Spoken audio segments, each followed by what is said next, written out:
Listo. Listo. Bien, compas, entonces empezamos. Vamos a continuar. Sí, nosotros el día de hoy tenemos planificado terminar de revisar este notebook, ¿sí? En el cual, como ustedes saben, nos hemos dedicado a conversar sobre el modelo de Goodwin.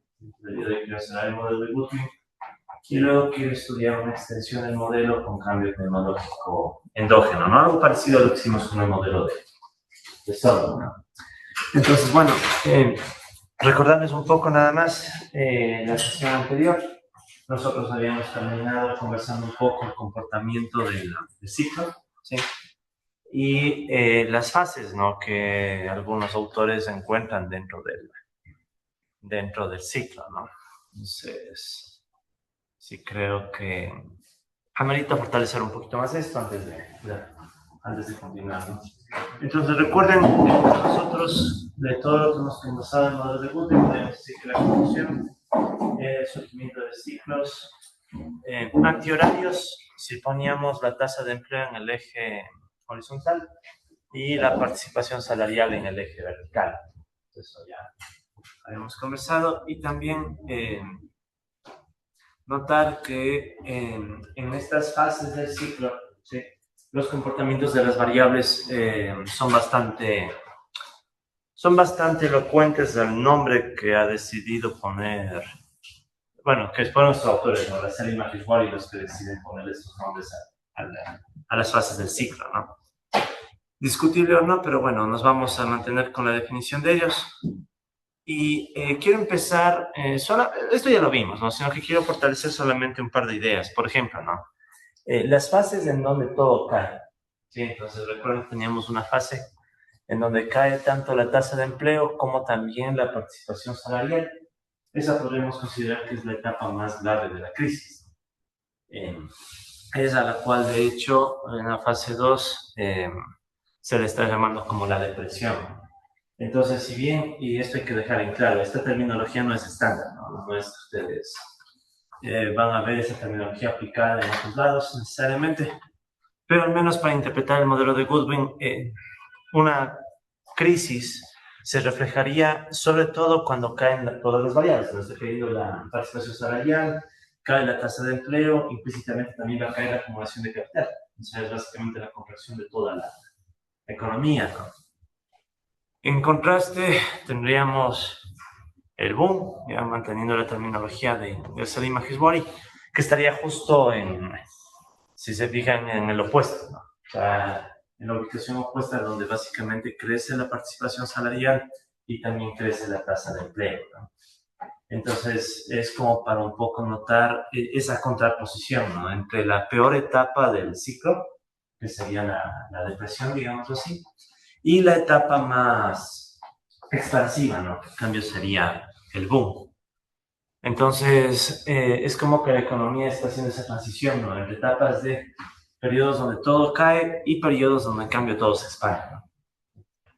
Bueno, entonces eso quería resaltar un poco de lo que comenzamos la anterior sesión con respecto al comportamiento de los ciclos, ¿no? Esa contraposición entre caída de todo versus expansión de todo, ¿no?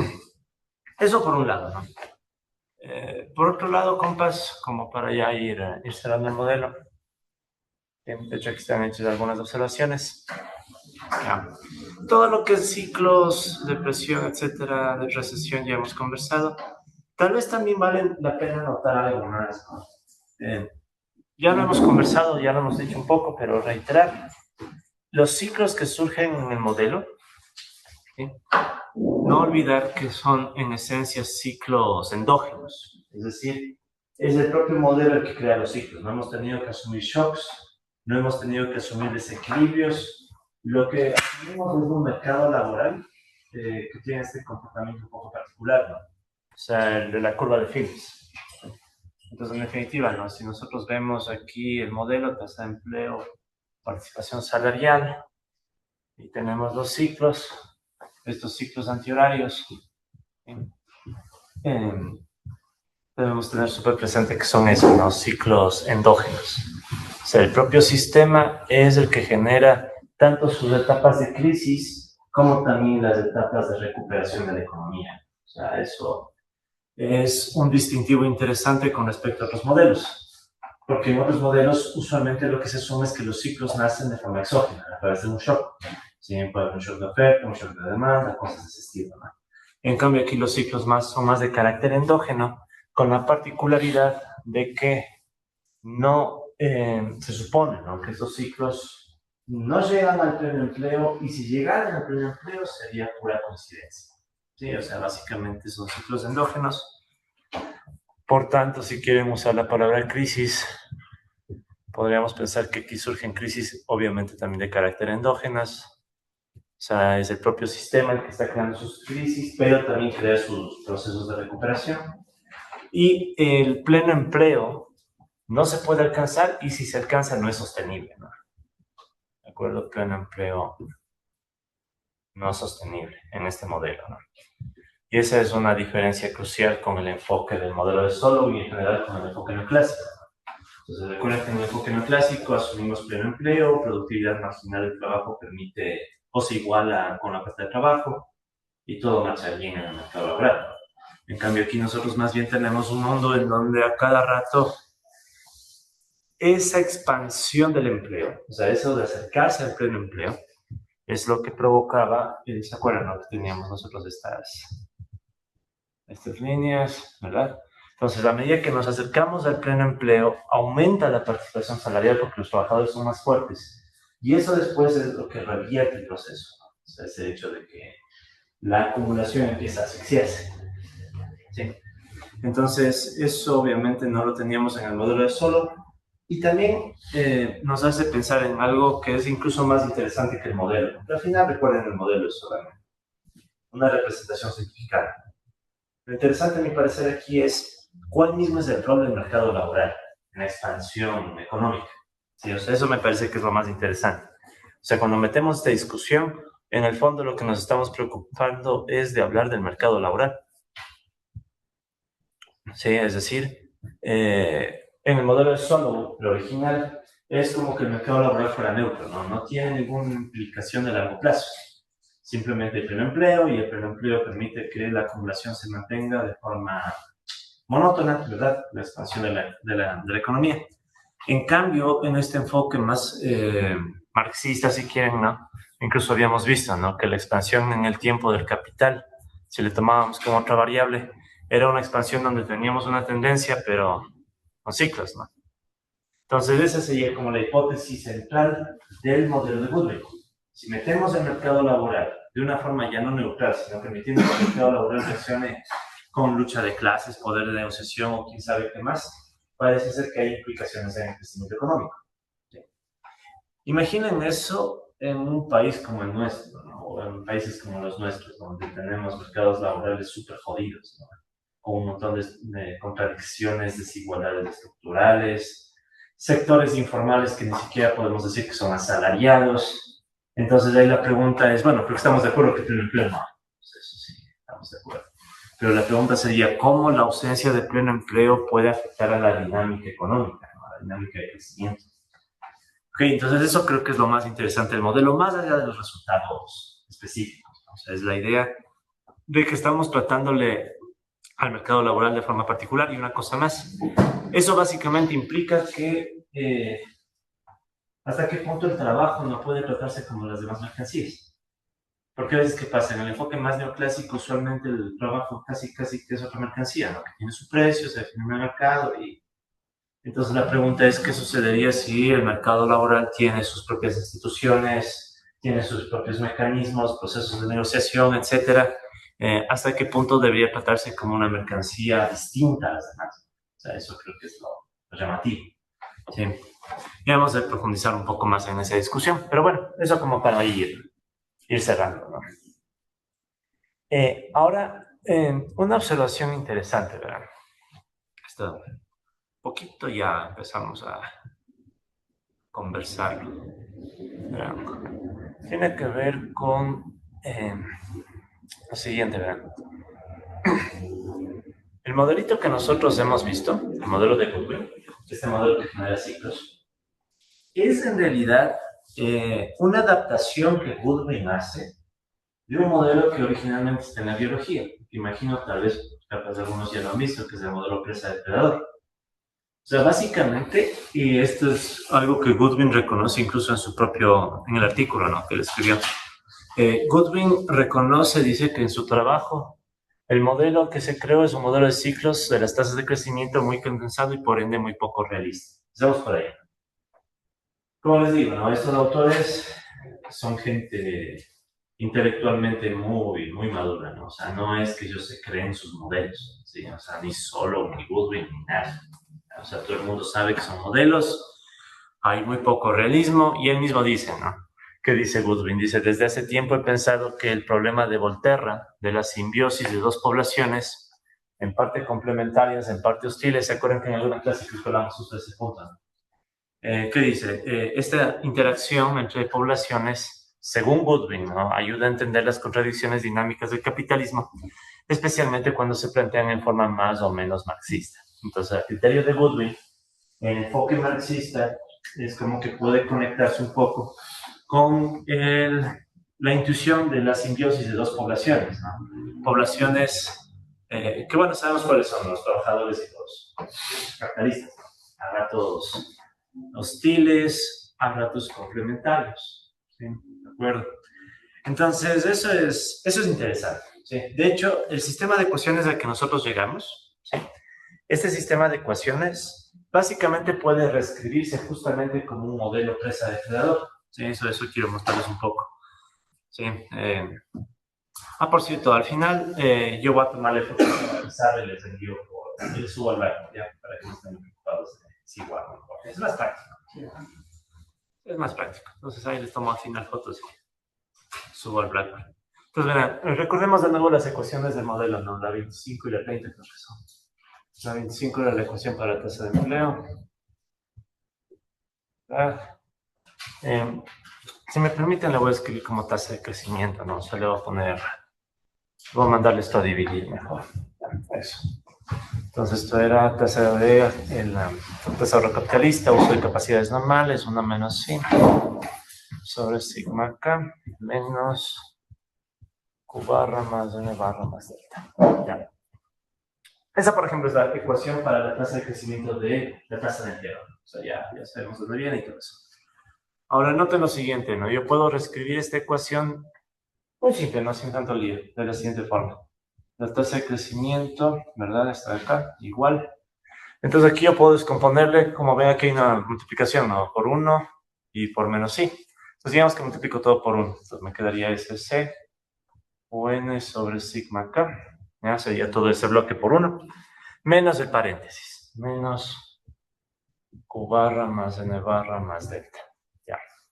¿Y qué me va a sobrar? Sería menos, otra vez todo este producto por sí. Entonces sería otra vez SC UN sobre sigma K por la variable sí. ¿Ya?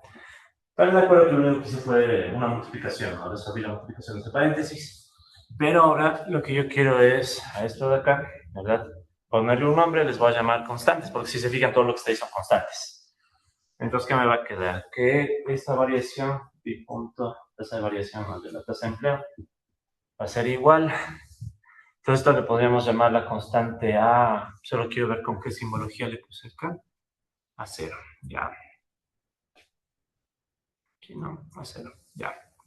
Entonces, esta podríamos llamarle como la constante A0. ¿Sí? Que sería este primer grupo de valores, ¿no? Donde todo al final son parámetros, ¿no? Entonces, esos son números. Y nos quedaría menos, ¿verdad? Aquí tendríamos otra constante que sería A1 multiplicado por el sí. ¿Ya? Entonces, miren como toda la ecuación que teníamos para la tasa de empleo termina compactándose en esa ecuación, que en realidad no es gran cosa, ¿no? O sea, es básicamente, ¿qué me está diciendo? La variable phi, ¿verdad?, tiene una tasa de crecimiento que depende de un componente autónomo y de un componente que a su vez depende de la participación salarial. Sería una forma de verlo. Otra forma de verlo es, volviendo a mandar eso a multiplicar, ¿no? ¿Cómo cambia el valor de phi? Sería igual a 0 por otra vez phi menos A1 por, quiero dejarlo igualito como está acá, sí por phi. Por sí por phi. Entonces esa sería la primera ecuación, sí, reescrita de una forma un poquito más compacta, sí, resumiendo los parámetros. Entonces, para la interpretación que vamos a hacer ahorita, vamos a asumir que todas las constantes A0 y A1 son positivas. ¿Sí? En el caso de A1 no hay mucho lío, ¿no? Porque A1 siempre va a ser positivo por la estructura que está acá. La que tal vez podría ser problemática es A0, ¿no? O sea, A0 no necesariamente tendría que ser positiva. Sin embargo, si nosotros asumimos un equilibrio positivo, se va a garantizar que eso también es positivo. ¿Sí? O sea, básicamente si estamos trabajando con parámetros realistas y estamos asumiendo que el equilibrio sale positivo, entonces no tiene ningún problema asumir que las dos A0 y A1 son positivas. Vamos en cambio con la otra ecuación, con la ecuación 30. ¿Qué decía la ecuación 30? Esa en cambio planteaba que la tasa de variación de la participación salarial era igual a menos rho sub 0 más Q barra más rho sub 1 por phi. Esto venía de la curva de Phillips, en definitiva. Tenemos la curva de Phillips de salario real y reescrito y reinsertado en la participación salarial nos daba esto. Aquí es más directa, ¿no? Entonces aquí yo podría plantearme directamente que tengo esta otra ecuación, punto igual, esto que divide empezó a multiplicar. Bueno, no sé para qué le mandé. No sé ni para qué le mandé a dividir. A ver. Ya, entonces todo esto de acá sería otra constante, ¿no? Entonces voy a llamar menos B0. ¿Sí? Este sí estaba acá, lo voy a mandar aquí. Ya. Más el mismo ρ1 le voy a terminar llamando B1. Por, y otra vez aparece el producto, ¿no? Entre el sí y el phi. Sí por phi. Ya. Entonces tengo este sistema de dos ecuaciones ya mucho más compacto, que este es justamente el modelo presa-depredador. Ya vamos a ver por qué. Sí. Pero en definitiva, ese modelito de Goodwin, como ven, si le cojo los parámetros, termina volviéndose el esquema lineal que estamos viendo acá. Es casi que lineal, ¿no? O sea, hay una ligera no linealidad acá, pero no es gran cosa. Entonces, ¿cuál es la idea? Eso mismo que acabo de hacer es lo que está hecho acá, compas. Sí, entonces, más que nada me interesa la interpretación de ese sistema ya más resumido. ¿Sí? Entonces, ¿cuál es la idea? La primera ecuación me está diciendo cómo cambia la variable phi, ¿ya? ¿Verdad? Entonces, ¿qué estamos viendo ahí? La variable phi, ¿verdad? Es como que tiene una expansión autónoma, ¿verdad? Cuando sale, estudia solita. ¿Ya? Y después tiene una contracción cuando interactúa con otra variable. Sí, lo mismo. O sea, si yo, digamos, supongamos, olvidemos por un momento que phi es tasa de empleo y si es participación salarial. Supongamos que son variables. Entonces, si a la variable phi le dejara solita, tendría una expansión autónoma por el AC. Sí, o sea, como que se expandiría si nos olvidamos de la parte. Si quieren, le voy a escribir acá un poquito más clara el argumento, ¿no? Entonces decíamos, ¿no? Tenemos la ecuación de phi punto igual a 0 por phi menos a 1 sí por phi. Ya esta es la ecuación que estamos mencionando. Entonces, ¿qué pasaría si por un momento me olvidara de esta interacción? Resultaría ser que como estoy asumiendo que A0 es positivo, hay una expansión autónoma de phi. O sea, como quien dice, esa parte de ahí, ese bloque, me está diciendo cómo crece phi cuando phi se queda solo, entre comillas, ¿no? Entonces, esta es la expansión de phi cuando, entre comillas, está solo. ¿Ya? O está sola, ¿ya? La variable. ¿Sí? Pues cuando la variable se queda sola, es como que phi crecería a ese ritmo. En cambio, ¿qué está provocando el... Maldita sea. En cambio, ¿qué está provocando la existencia de este término? Que no era sale tan feo, pero bueno. Sería, en cambio, una caída por la interacción, ¿no? Sí, o sea, el hecho de que aquí tenga un menos A1 sí por phi. Entonces yo podría decir que cuando interactúan las dos variables, ¿verdad? Hay una caída de phi. Si quieren, caída de phi por la, entre comillas, interacción. ¿Sí? Entonces, eso es lo que me está diciendo el sistema en forma un poquito más experimental.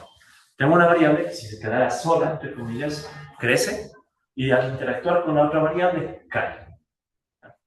Entonces, esa sería, si seguimos la intuición de Lotka y Botero, que son los que formularon originalmente el modelo, esta sería la dinámica de una presa. sea, la dinámica de una presa, que si estuviera sola, imaginen que estamos hablando de un mundo que tiene alimento perfecto para la presa. Entonces, si la presa se quedara sola, ¿ya? ¿Qué presa puse? ¿Qué animal puse? Yo creo que puse un animal. ¿Qué animal se les ocurre como presa? Si han visto antes el modelo presa depredador, ¿verdad? ¿Qué animal usualmente para presa? ¿Por qué es? Borregos. Borregos tienen mucha connotación. ¿Ah? Águilas palomas. Águilas palomas. Bueno, águilas palomas. Sí. No se enojan si les pongo borregos. Me refiero acá, no. Lo que pasa es que les vamos a dar un ejemplo gráfico de estilo simpático. Usemos ovejas, ¿ya? Usemos ovejas y lobos. Ya, ahí estamos más neutros. Entonces, pensemos en unas ovejas que viven en un prado donde tienen alimento perpetuo. ¿Sí? Si les dejaran solas, crecerían a una tasa A0. Entonces, A0 sería la tasa de expansión si las ovejas se quedan solas. Pero en cambio, digamos que aparece el depredador. Entonces, ¿cuál variable representa a las ovejas, a la presa? Phi. En cambio, ¿cuál sería el depredador? El que al interactuar con la presa provoca que la presa ya no crezca más, sino que se reduzca. ¿Sí? Entonces, el depredador, digamos que son los lobos, ¿ya? El depredador serían los lobos, aunque aquí en Ecuador tiene otra connotación, sí. Los lobos, ¿no? Pero ya nada. Sí, ya nada. Ya. Es imposible no darle connotación a estos nombres, ¿no? Disculpa. Las águilas también. Sí, es verdad. Ya. Pero bueno, ya. Tenemos ovejas y lobos. Entonces, básicamente la mecánica del modelo sería esa, ¿no? Si las ovejas se quedan solas, crecerían a una tasa A sub 0. Y al aparecer los lobos, la interacción entre ambos hace que se reduzca la población de ovejas. Eso con una ecuación. En cambio, la otra ecuación que me dice, tengo si punto igual, entonces pueden ver que tengo un menos B0, ¿verdad? Por el mismo sin, más B1 por, y ahí otra vez aparecía la interacción, sí por fin. Son las mismas ecuaciones que están ahí, ¿no? O sea, son lo que les estoy tratando de desglosar un poco para la interpretación. Pero es la misma idea, ¿no? ¿Qué pasaría si aquí, en cambio, el depredador se queda solo? ¿Sí? Entonces, como el depredador aquí se quedaría solo, tenemos un en negativo, ¿verdad? Entonces, ¿qué va a pasar con los depredadores? Con el sí cae, ¿verdad? Cuando, entre comillas, está solo. O sea, ¿cuál es la idea? Si tienes una población de lobos, pero no hay ovejas, ¿ya? Los lobos no pueden comerse nada del prado, o sea, no comen hierba. Y tal vez fumen, pero comer no comen. Entonces, ¿qué pasa? Que básicamente va cayendo la población de lobos, ¿verdad? Pero en cambio, ¿qué va a suceder con la interacción? Con la interacción se vuelve positivo. Entonces, la interacción, ¿verdad?, hace que la población de depredadores crezca, ¿no? Por la interacción. Entonces, miren, esto es bien interesante. O sea, básicamente cuando Goodwin se manda su modelito de lucha de clases y de ciclos, en realidad lo que él hizo matemáticamente es coger el modelo presa-depredador. Bueno, más que coger, lo que hizo es armó un modelo. Si se fijan, es bien llamativo, porque nosotros partimos del modelo de solo. ¿Sí de acuerdo? O sea, cogimos el modelo de solo, le cambiamos los supuestos y llegamos a un sistema. Yo diría que es más bien una coincidencia interesante, ¿no? Más que forzado, porque no fue forzado. Este es el mérito de Goodwin, no es un proceso forzado. O sea, nosotros, por eso mismo yo quise cambiar la exposición, no les expuse como lo hace Goodwin en el artículo. Yo más bien, ¿qué hice? Si ustedes se fijan, tomamos el modelo de solo, cambiamos unos supuestos y llegamos al modelo de Goodwin. Entonces, básicamente, si quieren, más bien es una coincidencia que Goodwin palpó. O sea, Goodwin se dio cuenta que si hacemos algunas modificaciones al modelo, llegamos a algo muy parecido o prácticamente idéntico al presa depredador. Claro, ¿cuál es la clave aquí? La curva de Phillips, ¿no? So, una vez más, asumir que el salario real tiene una tasa de crecimiento que dependía del empleo de forma lineal, ¿no? Menos rho sub 0 más rho sub 1 por phi. O sea, la clave está ahí, ¿no? O sea, si es que Goodwin hubiera usado otra curva de Phillips, obviamente no llegaba al modelo presa depredador. O sea que no es inspiración. O sea, yo pensé todavía que Goodwin vio el modelo presa depredador y de ahí lo combinó. O sea, más bien es casualidad. No diría casualidad. O sea, Goodwin estaba muy presente en el modelo presentador matemático. Yo más bien lo que diría es que con los años Goodwin vio paralelismos. Eso más bien, o sea, El modelo de Lotka Volterra Compass, el modelo presa depredador, miren los años, la publicación original de Lotka es 1910 y Volterra en este es un modelo ultra viejo, lleva para los 100 años, más de 100 años. Entonces Goodwin recuerden que era muy buen matemático, ¿no? Era economista y matemático y pintor también. El caso es que sí, algunos le acusaban que por ser pintor y no dedicarse a lo que debía no prosperó en Harvard, ¿no? Y aparte le gustan la política y otras vainas, eran tipo bien. Pero bueno, el punto acá. Yo creo que Goodwin estaba consciente del modelo presa depredador y dijo que hay paralelismos. Pero no es que le forzó, no es que dijo, es que ustedes mismos, o sea, le sintieron forzada la exposición, o sea, como que le inducimos a que sea presa depredador. No. O sea, más bien cogimos el modelo de Solow, cambiamos los supuestos, llegamos a Goodwin, excepto, como les digo, en la curva de Phillips. Esto de acá. ¿Sí? O sea, esa piecita es la que si le movemos, ya no volvemos a presa depredador. ¿Y a qué tipo de modelo se asemeja o tiende cuando no es la curva de Phillips? O sea, pueden surgir un montón de cosas. De hecho, verán, estoy con ganas, capaz que sí. Uno le puede modificar la curva de Phillips de forma no lineal, o ni siquiera de forma tan no lineal, le puede poner algunos elementos extra y puede empezar a surgir caos. Pero claro, eso implica aumentar la dimensión del problema. Porque recuerden que, por ejemplo, dinámicas caóticas no pueden surgir en 2 dimensiones. Mínimo necesitan 3 dimensiones. Entonces, más adelante, creo que sí les voy a incluir. Veremos que si uno le cambia la curva de Phillips y le pone más cosas, el modelo empieza a desestabilizarse. Entonces, uno después tiene que buscar otra variable que permita otra vez estabilizar y ahí, por ejemplo, puede surgir caos. O sea, es bien interesante. O sea, eso bueno. O sea, es como que aquí hay un espacio para hacer cosas. ¿Sí? De hecho, es uno de los artículos en los que ando metido ahorita, ¿no? Quiero modificar la curva de Phillips y ver qué no más sale. Pero bueno, entonces en esencia, aceptando por un momento lo que usó Goodwin, esa curva de Phillips, el salario real, llegamos al modelo presa depredador y entonces los ciclos que estamos viendo en realidad serían con... ¿cuál dijimos que es la presa? Las ovejas. Y en términos económicos, ¿qué variable era aquí? A ver, ovejas, hasta que se acuerden ya, y estos eran los lobos. Ya, ahí está la presa depredador, ¿no? Pero, ¿y en términos económicos qué era aquí? La tasa de empleo, ¿no? Tasa de empleo. Entonces aquí tenemos como presa la tasa de empleo. ¿Y cuál es el depredador? ¿Quiénes son los lobos en este cuento? La participación salarial.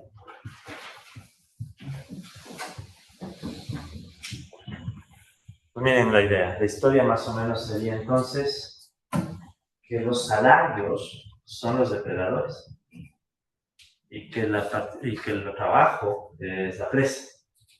Por eso es que cuando solo escribe un artículo sobre el modelo de Goodwin, no sé quién les puedo pasar, solo escribe un artículo sobre este modelito. Solo llega a decir que este modelo más parece una lucha entre empleados y desempleados.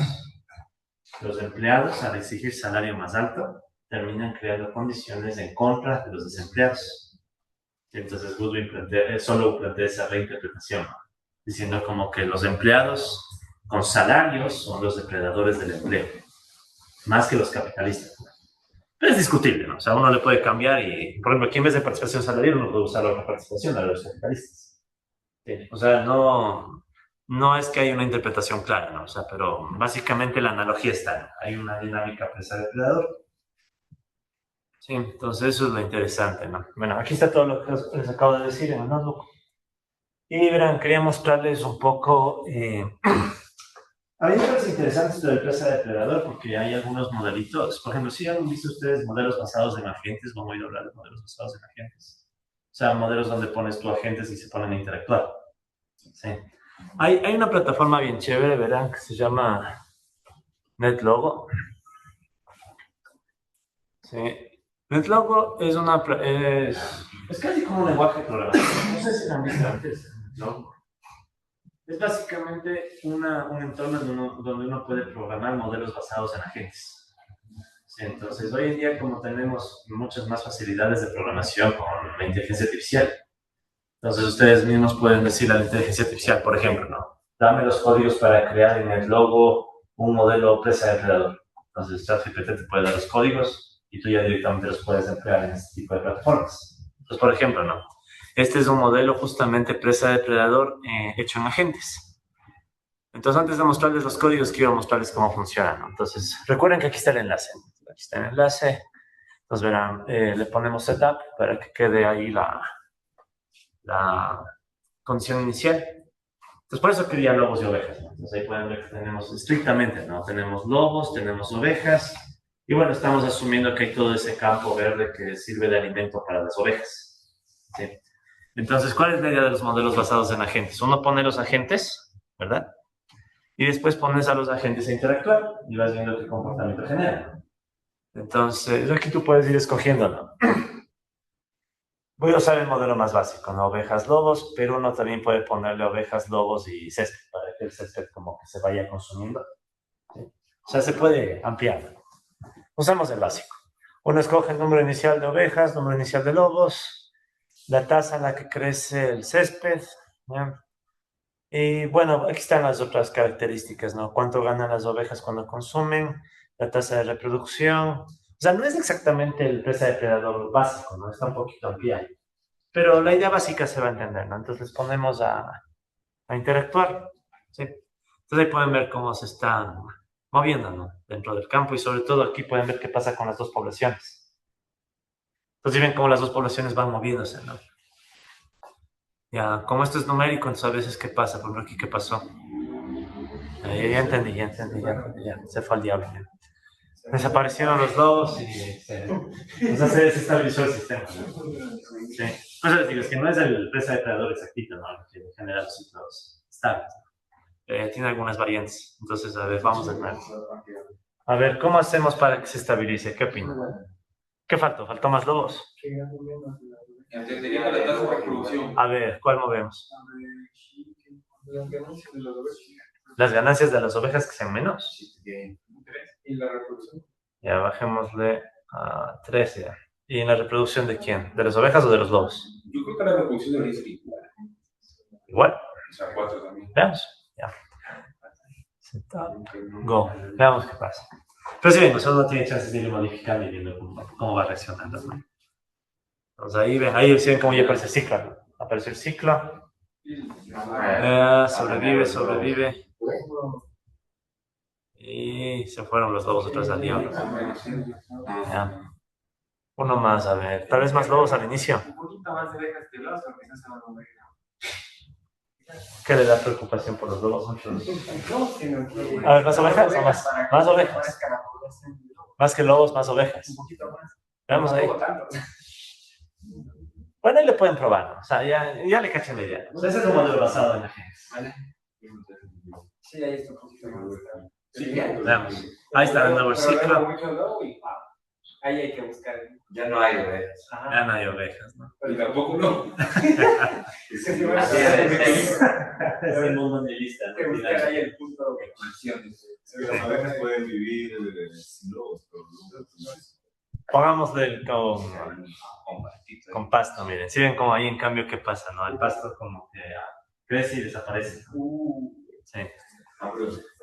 Intuitivamente ya se pueden imaginar que este ya es un sistema en 3 dimensiones en realidad. Sí, es un sistema tridimensional. A ver, así con lo que está, veamos qué pasa, ¿ya? Ya. Entonces miren cómo también toca analizar el césped, ¿no? Está bien. Y el lobo ya no. Está un poco más O sea, sí perciben como que hay ciclos, pero más estables. ¿Sí?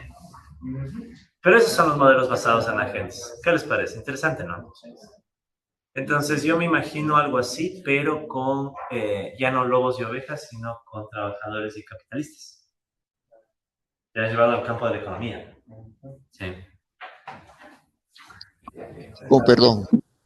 Sí, por favor. Estos ciclos del modelo, ¿no? La participación salarial afecta a la tasa de empleo. Emulando a la situación ecuatoriana, podríamos señalar que los salarios que se fijan por encima del salario de mercado, hablemoslo así, ¿no? Un salario que garantista, etcétera, con inflexibilidad de jornada, etcétera, está afectando a los desocupados, ¿no? Que no pueden emplearse, que por ello que el sector capitalista está presionando porque se modifique la contratación laboral. Sí, en efecto. O sea, eso mismo dice el modelo. O sea, el modelo está diciendo que cuando los trabajadores son muy fuertes, eso tarde o temprano crea contradicciones que afectan a la capacidad de acumulación, porque es el salario muy alto, ¿no? En efecto, ¿no? Sí, eso mismo dice el modelo. O sea, básicamente los trabajadores están con sus exigencias de altos salarios afectando a la tasa de empleo futuro.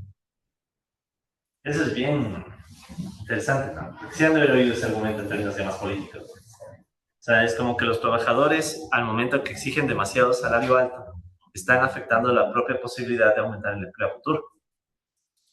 Claro que la única observación que haría es que no es que sea un salario de mercado, ¿no? Es un salario de equilibrio que no necesariamente viene por el mercado, sino más bien por el sistema, ¿no? O sea, no es tanto un salario de equilibrio de mercado. Es un salario de referencia, ¿no? O sea, no necesariamente el de equilibrio. Más aún o sea, con este poder de negociación alto de los trabajadores, digamos.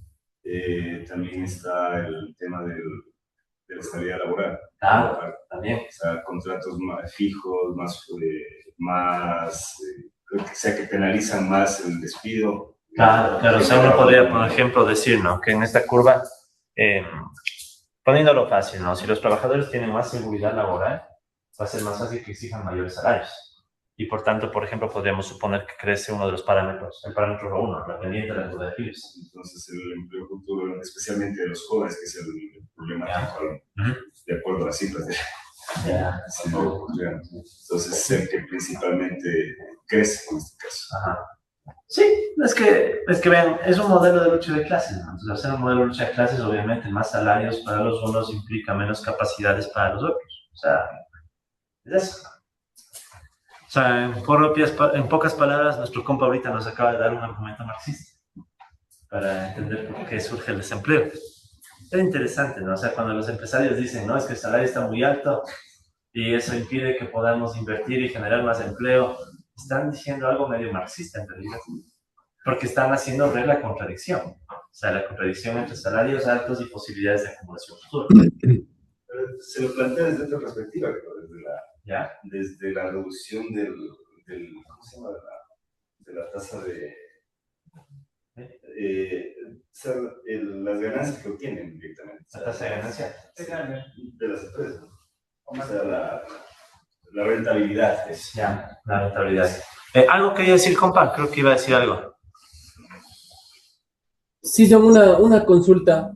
En el modelo que estamos viendo, justamente cuando aumentan los salarios, eso crea la contradicción porque se asume que eso reduce las ganancias y por lo tanto, como las ganancias son inversión, tampoco hay inversión, ¿no es cierto? Pero ahí hay un supuesto de que todo lo que ganan los capitalistas termina siendo inversión. ¿Qué pasa cuando lo que ganan los capitalistas no se convierte en inversión? Sí, perdón, no todo, ¿no? Porque hay una tasa de ahorro. O sea, hay una parte que consumen y otra que ahorran, ¿no? Ok, en todo caso, ¿qué pasa cuando el aumento de ganancias, en este caso, no se transforma en inversión nueva? Ya. Creo que le cacho el punto, compa, sino que tal vez hay que reelaborarlo un poco, ¿no? No es tanto que no se convierta en inversión nueva, sino no se convierta de inmediato en inversión nueva. ¿A qué me refiero? Que no necesariamente la idea de que el ahorro inmediatamente implique inversión. O sea, los capitalistas ahorran y eso creo que estamos de acuerdo. Ganan bastante y tienen más posibilidades de ahorro, pero es de ahorro. Ahora, las posibilidades de que el ahorro inmediatamente se vuelva inversión no necesariamente son tan simples, ¿no? En este modelo sí, o sea, en este modelo inmediatamente el ahorro se vuelve inversión y ya está. Pero ¿qué tal si, por ejemplo, tuviéramos un sistema financiero que hace que los ahorros sean literalmente ahorros? O sea, sean recursos que se dejan de consumir, que están en un esquema monetario, por ejemplo, y que de ahí pasen a inversión, ya es otro tema. Entonces, yo estoy completamente de acuerdo, compa, con lo que dice, ¿no? O sea, esta contradicción y todo lo que vemos es en un mundo donde ahorro e inversión son idénticos y donde estamos asumiendo que el uso de capacidades no se mueve también. O sea, no hay rol para la demanda. ¿Sí? O sea, ¿qué sucedería si, por ejemplo, los capitalistas dicen, quiero expandir la economía, no contratando más gente, sino usando más capital de forma más eficiente? Entonces, bajo esas situaciones, no necesariamente salarios más altos, o perdón, salarios más bajos estimulan el empleo. O al revés, ¿no? O sea, también podría pasar que salarios muy altos no necesariamente vayan en contra de los capitalistas si eso fomenta una expansión de la demanda, siempre y cuando haya más posibilidades de expandir el uso de capacidades. O sea, el punto al que voy es que nosotros también estamos asumiendo que el uso de capacidades está fijo en un uso normal. Entonces, ¿qué sucedería si esa variable también se mueve? Ya la dinámica cambia, ¿no? Sí, o sea, eso que esté súper claro, compas, ¿no? O sea, la contradicción, los ciclos, todo es dentro de los supuestos de este modelo. Fuera de esos supuestos, obviamente, puede pasar otras cosas. Permítame, Gracias. profesor, sobre realidades que suceden fuera de este modelo. Quiero Ya. señalar como ejemplo lo que sucede aquí en la provincia de Esmeraldas. Los rentistas, los productores de un cultivo de palma aceitera, palma africana, ellos no reinvierten. De hecho, tienen un gremio independiente de quienes forman parte de la cadena, donde sí reinvierten, están vinculados con la industria. Entonces, unos palmicultores que solo se dedican a cosechar y otros que sí el producto de la renta de la tierra lo reinvierten en la actividad industrial. Esto como ejemplo quería señalar. Sí. No, perfecto, gracias. No, ese es muy buen ejemplo porque vienen dos cosas, ¿no? La una, ya saliéndonos del modelo, ¿no? Las posibilidades de reinversión dependerán mucho del sector, incluso del ciclo productivo. O sea, hay producción que se hace a partir de deuda. O sea, hay gente que tiene que endeudarse para empezar la producción, si no, me cobro. Entonces ya las dinámicas sectoriales específicas obviamente son más complicadas, ¿no? O sea, estoy plenamente de acuerdo, lo uno. Entonces eso significaría que en un rato deberíamos ver un modelo sectorial al menos, ¿no? Para darle más realismo a la cuestión. Eso uno. Dos, hay sectores donde inmediatamente es el propio empresario el que reinvierte, eso es un hecho. Pero hay otros sectores que dependen del sistema financiero. O sea, de nuevo volvemos al tema de la deuda, ¿no? O sea, hay sectores que sí o sí tienen que endeudarse, necesitan financiamiento externo para empezar. Y pasan toda la vida entre que la producción a veces es la que cubre la deuda, ¿no? Ejemplo muy concreto, campesinado que depende, por ejemplo, de la producción de arroz o la producción de otro producto de ciclos. ¿Qué sucede? O sea, salen a veces con deuda para después con la cosecha y la venta tratar de con eso cubrir la deuda, ¿no? De hecho, por eso es que aquí la situación con Colombia, el cierre comercial que tuvimos, que fue básicamente que cierre comercial, hizo que muchos productores de arroz, por ejemplo, no puedan colocar el producto fuera, que se dedicaban a la exportación. Entonces, ¿qué pasa? Que un montón de deudas no se van a poder cubrir, porque muchas veces son a través de deudas, ¿no? Lo típico, ¿no? Un campesino que se endeuda para hacer la cosecha. Es típico, o sea. Entonces, totalmente de acuerdo, ¿no? O sea, fuera del modelo es complejo, es un tema sectorial y es un tema que a veces puede implicar meter también al sector financiero, ¿no? Y eso nos va a cambiar el modelo, ¿no? O sea, eso ya. En fin, compas, por cierto, mientras estábamos conversando, si vieron qué pasó con la simulación. Murieron los lobos, pero los ciclos se estabilizaron, ¿no? Porque ahora es como que tuviéramos nuevo presa depredador. Entonces ahora, ¿cuál sería el depredador, entre comillas? La oveja, ¿no? Y la presa, entre comillas, sería el césped, ¿no? De hecho, este sería más parecido al wood. Sí, porque hay como que si ven surgiendo unos ciclos que se estabilizan, ¿no? Pero bueno, compas.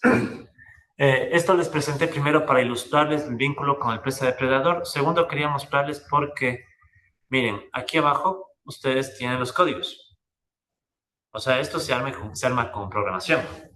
Entonces aquí pueden ver que están todos los códigos que, claro, NetLogo es casi como un lenguaje, ¿no? O sea, no les digo apréndanse NetLogo porque ya una cosa más que hay que aprender y estamos, imagino, saturados, al menos ustedes con sus tesis han estado a tope.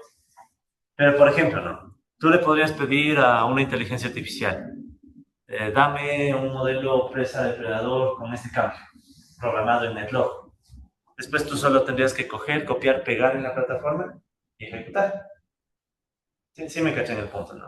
Y después le puedes pedir que te explique los códigos, ¿no? Paso a paso y todo, pero, por ejemplo, en la época que yo aprendí esto hace años era imposible, ¿no? No tenía que aprenderse el logo literal, o sea, yo me acuerdo que estaba estudiando el logo y después ya me cansé y dije, no, ya hay que Pero ahora ya se puede hacer. O sea, y después le puedes pedir a la IA que te explique. Eso es lo uno, compas. Lo otro es que ya están hechos varios modelitos, no solo presa depredador, sino que si ven aquí ustedes pueden buscar un montón de modelos. Sí, hay un montón de modelos bien interesantes. Déjenme ver, por ejemplo. Miren, este les suena. Red Neural Artificial Perceptron. Dejan ver si se carga, ¿no? Setup.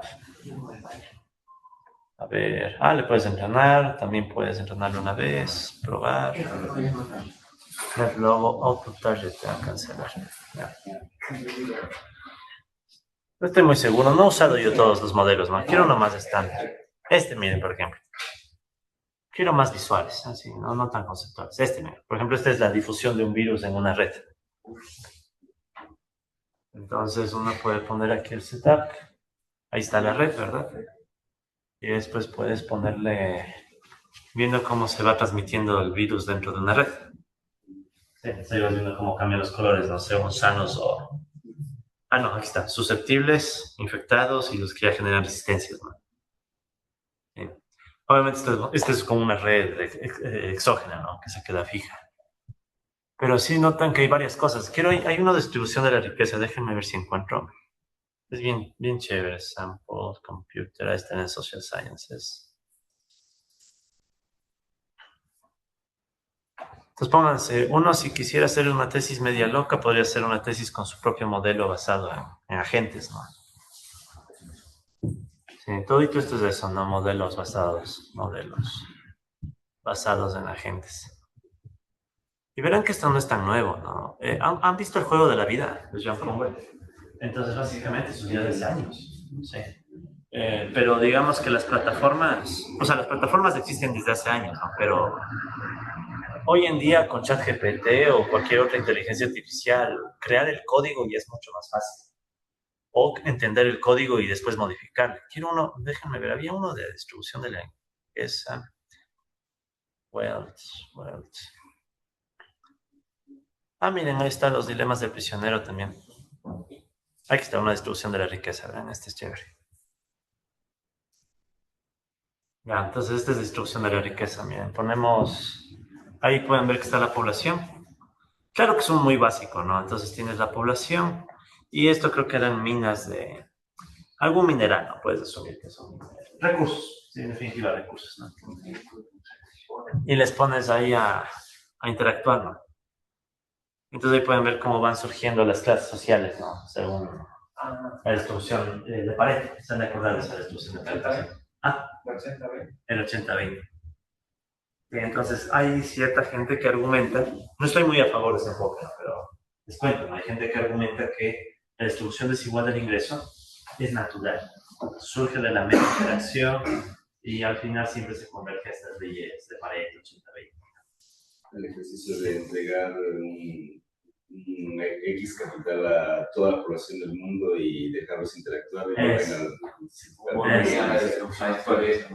Claro, sino que como la distribución originalmente, o sea, no es tanto darles a todos lo mismo, sino poner a todos en el mismo contexto aleatorio. Entonces, como si les pongo a todos y aquí pongo aleatoriamente la distribución de la riqueza, les pongo interactuar. Entonces, esa distribución de forma aleatoria hace que termine tarde o temprano apareciendo el 80-20. Habría que ver los detalles del código también. O sea, no les miento, no sé cómo funciona a detalle. No me he puesto a estudiar esto tan a fondo todavía. Pero lo interesante, compas, es que, por ejemplo, esto lo ha hecho gente más bien desde la física. Entonces, yo he visto trabajos de físicos haciendo estos modelos para justificar que la distribución de la riqueza sigue el 80-20 como un resultado típico que surge en otros campos. Entonces, ahí viene todo este campo de la econofísica, que es el tratar de conectar, ¿no? La economía con la física y todo eso. No soy muy partidario en el fondo de esto, compas, más que nada porque creo que los procesos sociales son complicados, ¿no? O sea, no es tan así. Pero de todas maneras, uno le podría complicar. Uno puede coger el modelo y complicarle, ¿no? Es decir, le coge este modelo, ChatGPT, ¿no? Toma estos códigos y ahora ponle, por favor, instituciones. Supongamos, quiero que le pongas un gobierno que regule tal cosa. Ponle corrupción, ponle lo que sea. ¿Sí? Así que, compas, les dejo esa plataforma ahí para que le revisen. Veamos un hito más. A ver, un hito más. A ver, ¿qué más hay? A ver, ¿qué más tenemos aquí? ¿Han oído las redes de mundos pequeños? Este es un ejemplo, pero no sé qué tan visual esté. Déjenme ver. No, no creo que esté tan visual. Quiero cosas visuales. El de mundos pequeños se supone que es que para estar conectado una persona con otra no necesitas hacer muchos pasos intermedios. Ah, de los grados ¿cómo es? De juntarse. Que Ajá, con las redes sociales disminuyó por cuestión de eso, 7 a 3. eso es. O sea, básicamente que no necesito mucha gente para saber que estoy conectado, qué sé yo, con el Papa, digamos, con Trump. ¿Sí? ¿No sale en Versátil? Ah, ¿En Versátil? sí, En en Versátil. Dejen ver un hito más. Biología, ya, uno de hormigas, ya. Lo chévere es ver los modelos visuales, ¿no? Que esos son los más. ¿Qué diablos es eso? Ahí está. Ven ahí cómo van las hormigas, ¿no? Imagino que están difundiendo algún tipo de, ¿qué será? Recurso de energía, probablemente. Ah, alimento, ¿no? Están moviendo el alimento de un lado a otro.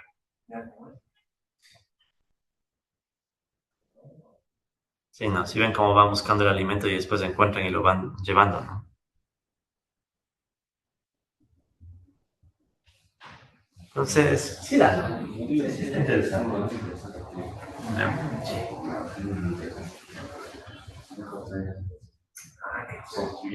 Claro, ¿cuál es el problema de estos modelitos, en cambio? Que se ven chéveres, pero el problemita, en cambio, es que uno tiene que poner súper bien las reglas de comportamiento individuales, ¿no? Y uno no sabe muy bien cuál va a ser el resultado macro, ¿no? Pues a veces puede ser que uno crea el modelo bien micro, bien explicado por individuos, pero los resultados macro te pueden terminar saliendo cualquier cosa, ¿no? Sí, No sé.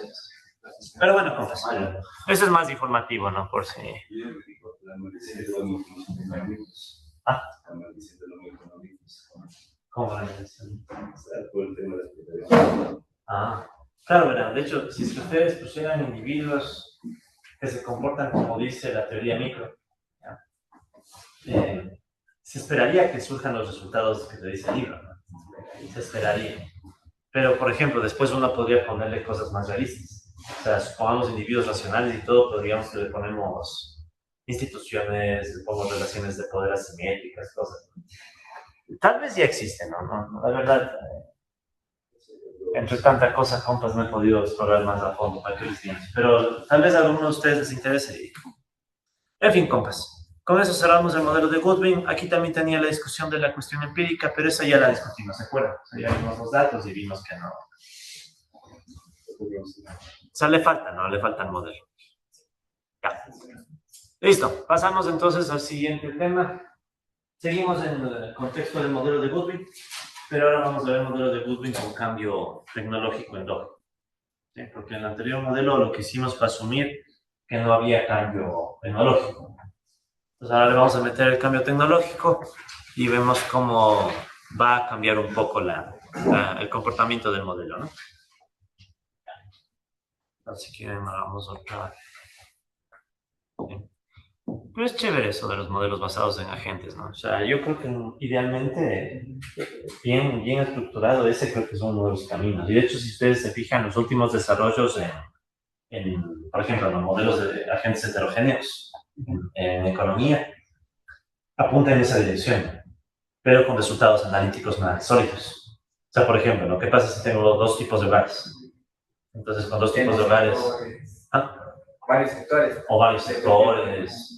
Exacto, ¿no? De hecho, por ejemplo, aquí en este curso vamos a estudiar modelos sectoriales. Entonces ahí vamos a meter un sector y otro sector, y es como un intento de hacerle más específico, ¿no? El gran problema es las dimensiones. O sea, con cada cambio al modelo, el número de dimensiones va creciendo. De hecho, ahorita mismo cuando estudiemos este tema de modelo de Goodwin con cambio tecnológico, va a aumentar la dimensionalidad. Entonces ahorita vamos a ver este modelo de Goodwin con cambio tecnológico endógeno. Entonces las dimensiones van a ir aumentando y el tema se hace analíticamente más difícil. Cambio técnico endógeno. Ok, compas, entonces, ¿qué es lo que vamos a hacer, verdad? El modelo de Goodwin aparece en el año 67, de eso ya hablamos. A partir de eso, mucha gente dice, ok, el modelo está interesante, pero es muy poco realista. Y le tratan de extender. Hay un par de autores que son los primeros en extender el modelo de Goodwin para ponerle cambio tecnológico, que se llaman Shah y Desai. Escribieron un artículo en el año 81. No hace falta ni que vean ese artículo, ¿no? Pero la idea, ¿cuál es la idea? Básicamente decir, ok, ¿qué tal si en este mundo de lucha de clases los capitalistas están inducidos a innovar? Sí, de hecho hay algo que se llama la hipótesis de la innovación inducida. ¿Cuál es la idea? Innovación inducida. De hecho la idea es bien intuitiva, ¿verdad? ¿Se acuerdan que en este mundo capitalistas versus trabajadores, si subía el empleo, subía el poder de negociación y eso aumentaba el salario real? Y venía todo el lío, ¿no? O sea, sube el salario real y demás. Pero ¿qué tal si sube el salario real y los capitalistas dicen, a ver, ¿qué tal si aquí ponemos una innovación tecnológica? ¿Cuál sería el tipo de innovación que buscarían los capitalistas? Los efectos laborales. Sí, o sea, si estoy viendo que el salario real se me está subiendo, entonces digamos, ¿qué tal si yo genero aquí un cambio tecnológico? Por ejemplo, aumento la mecanización de la producción. ¿Qué quiero decir con mecanización? O sea, ¿qué tal si yo pongo más máquinas que reemplacen a los trabajadores? ¿Sí? Entonces, ¿para qué haría eso? Si notan que si eso sucede, al final ¿a quién va a poder golpear esa mecanización? O sea, eso va a terminar golpeando, por ejemplo, al empleo. Entonces el empleo ya no es que va a crecer de la misma forma que antes. Sí. Es fácil de ver. O sea, ahorita mismo vimos, de hecho esto es bien interesante porque tiene mucho que ver con el mundo actual. O sea, ¿qué pasa con muchas empresas, al menos al inicio del boom de la inteligencia artificial? Afuera de trabajadores porque veían la esperanza de que la inteligencia artificial les reduzca costos. O sea, que ahorita está cuestionable, ¿sabes? ¿Qué pasa? Pero en todo caso, es la esperanza, ¿no? O sea, la tecnología ayudándome a contener los gastos salariales. Si ven que sigue siendo un enfoque de lucha de clases, ¿no? O sea, no es la mecanización para el avance de la ciencia. La mecanización que se produjo en la industria automotriz. ¿Ya? Bueno, no tengo exactamente los años, pero de millones de empleados pasaron a cientos de miles. Claro, toda la organización. También una cuestión de producción en línea. Exactamente, todo eso. Pero ahí la punto que es, o sea, se afecta al empleo directamente, pero hay un subproducto que se crea de ahí que es viéndolo hasta el consumo, Sí, no, o sea, de hecho, incluso podría pensarse que la mecanización podría aumentar la demanda de otro tipo de trabajadores. Sí. Pero aquí, por si acaso, no es modelo sectorial. Entonces, cuando veamos mecanización, es mecanización pura y dura para reemplazar gente. ¿Sí? Pero si ven por qué les llamamos inducida, ¿por qué les llamamos inducida? O sea, porque no me interesa cualquier innovación, me interesa una innovación inducida por costos laborales. ¿Sí? Entonces, digamos que la literatura económica en este campo se ha ido por esa línea. ¿Sí? O sea, estos autores que les mencionaba, Shah y Desai, es un artículo corto de eso, pero no hace falta que lo vean. El caso es que estos señores son de los primeros en decir qué pasa si al modelo de ciclos de Goodwin le ponemos esa herramienta, o sea, le ponemos esa posibilidad de que los capitalistas digan, ok, si se me suben los salarios, entonces voy a aplicar cambios tecnológicos para requerir menos gente. ¿Sí? Entonces pasa un resultado interesante, dice, cuando nosotros ponemos, bueno, cuando estos autores pusieron esa idea, ¿sí? Aparece una tercera variable, una tercera dimensión, que tiene que ver con el coeficiente técnico del capital. Sí, o sea, si le cachan, básicamente se han de acordar ¿qué era esto del coeficiente técnico del capital? ¿Se acuerdan? ¿Se acuerdan la idea del coeficiente técnico del capital? ¿Cuánto capital se usa versus... ¿verdad? ¿Cuánto capital se usa versus cuánto se produce? ¿Sí? Entonces, ¿qué va a pasar si hay innovación?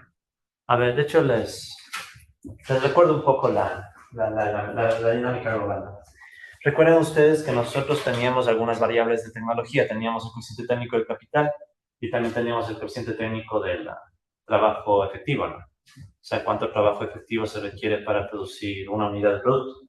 Esas son ecuaciones que ya vimos antes en el modelo de Goodman. Aparte de eso, también teníamos la productividad efectiva, ¿verdad? Que era cuánto se produce versus cuánta gente se contrata en términos efectivos. Y la intensidad de capital efectiva, en cambio, ¿qué era? ¿Se acuerdan cuánto capital se usa?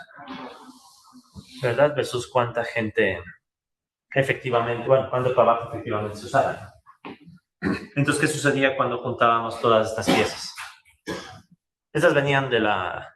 Recuerden que estas de acá venían de la LeNtief, ¿no? Estos coeficientes técnicos. ¿Ya? Entonces, ¿qué puedo yo decir de todo eso, compas? Había un vínculo entre estas variables, ¿se acuerdan? Incluso está en el PDF de ecuaciones que vimos. ¿Se acuerdan cómo era el vínculo entre estos? Por ejemplo, entre estas dos, ¿qué vínculo hay? O sea, ¿cómo era el vínculo entre esas dos, por ejemplo? Productividad efectiva igual. Es la inversa, ¿no? Sí, 1 sobre sigma L. Por eso decíamos que si, por ejemplo, ¿no? Si se quedaba fijo el coeficiente técnico del trabajo, se quedaba fija la productividad efectiva. ¿Sí? ¿Y qué pasaba en cambio con la intensidad de capital? Yo podía tomar este término, ¿verdad? Y dividirlo para y en ambos lados. ¿Y qué nos va a quedar? Acá arriba tengo el coeficiente técnico del capital. Y abajo tengo el coeficiente técnico del trabajo, ¿no? Entonces, por eso decíamos que si los coeficientes técnicos se quedaban fijos, se queda fija la intensidad de capital también. ¿Sí? De esto ya hablamos un poco, ¿se acuerdan? O sea, básicamente, ¿qué era lo que decíamos? Que si no había cambio tecnológico, todos estos factores quedaban fijos. ¿Sí? Por los coeficientes técnicos. En cambio, ¿qué sucede si ya hay mecanización? ¿Qué significará la mecanización en este contexto? O sea, ¿cuál variable debería empezar a moverse? Es que hay mecanización. Si los capitalistas dicen, quiero poner más máquinas en vez de gente, más capital en vez de trabajo.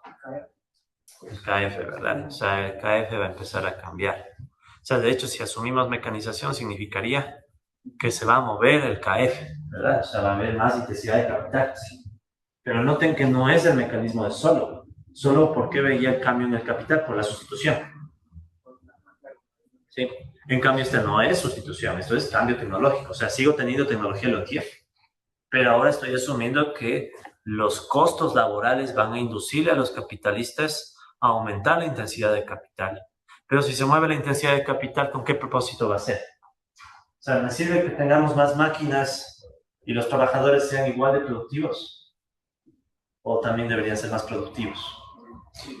O sea, ¿qué opinan? O sea, si es que les doy más maquinaria a la gente, ¿con qué fin sería? Si les damos más capital. Los que quedan, ¿qué deberían? Se esperaría, ¿no? Que sean más productivos los que quedan. Pero eso entonces, ¿qué implicación tienen estas variables? O sea, ¿eso a cuál otro elemento le va a mover? Sí, le va a mover a la productividad, al QF. Entonces miren lo que pasa, ¿no? Si yo muevo el KF, estoy moviendo este término. Si muevo el QF, ¿verdad? Es mover también el sigma L. O sea, se van a mover KF y sigma L. Entonces, ¿qué es de esperar? Que se mueva también el sigma K como resultado de esos movimientos. Entonces, estos autores, Shai y Desai, dicen que cuando le metemos esta idea de innovación inducida, básicamente va a aparecer una nueva dimensión, que es la dimensión que se puede resumir en el coeficiente técnico del capital. Ya vamos a hacer el modelo. O sea, ya lo vamos a hacer. Ahorita quiero que el que tenga intuición. Mecanización también puede ser automatización. O sea, me refiero a que lo que se quiere, o sea, la intuición es que si trabajan 100 trabajadores, les damos, no sé, una computadora en vez de lo que hacían un Excel a mano. ¿Ya? ¿A eso se refiere? Esto es más burdo, ¿no? O sea, es como decir, les doy más máquinas. Sí. Porque para hacer eso tendríamos que asumir que hay dos tipos de capital. Claro. Sí, pero ¿por qué no? Porque un tipo de capital, ¿cuál sería? El que usaban antes. Y el nuevo tipo de capital sería el que usan después. Entonces, y es también innovación, ¿no? O sea, es muy buena observación. Recuerden que las innovaciones pueden ser innovación de producto o también puede ser innovación de procesos. Pues en este caso estamos asumiendo una innovación bien burda en donde le damos más capital, o sea, bien neoclásico, bueno, sí, neoclásico en definitiva. Les damos más capital y espero que sean más productivos. Ahora siempre es el mismo capital.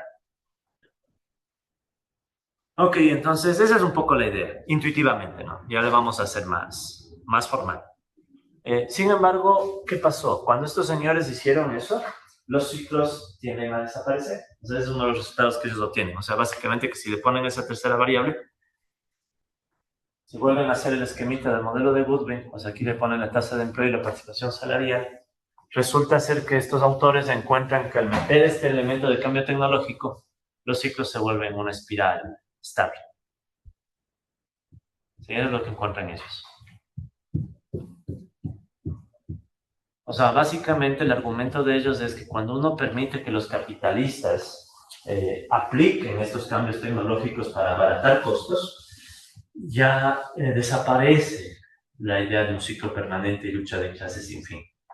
Es como que los capitalistas ganan una nueva herramienta que permite estabilizar el ciclo. ¿Sí? Entonces eso también eso genera un debate, ¿no? ¿Hasta qué punto es así o no es así? Porque recuerden, son modelos matemáticos, son supuestos y todo eso. Entonces, por eso es que no les enseño este modelo, porque después de eso surgió todo un debate, y después de ese debate se terminó viendo que no era así, o sea, que en realidad pueden salir varios resultados, dependiendo de los parámetros, ¿sí? Entonces, ¿qué es lo que vamos a ver, compas? No vamos a ver ese modelo de los años 80, porque ya está un poquito viejo.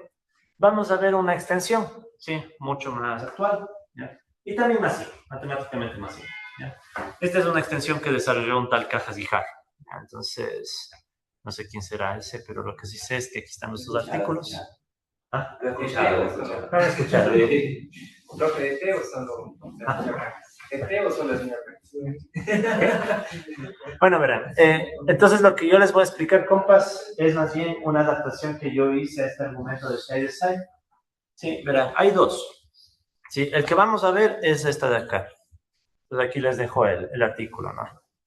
Ah, ese tema malicioso, sí, voy a poner desvíos.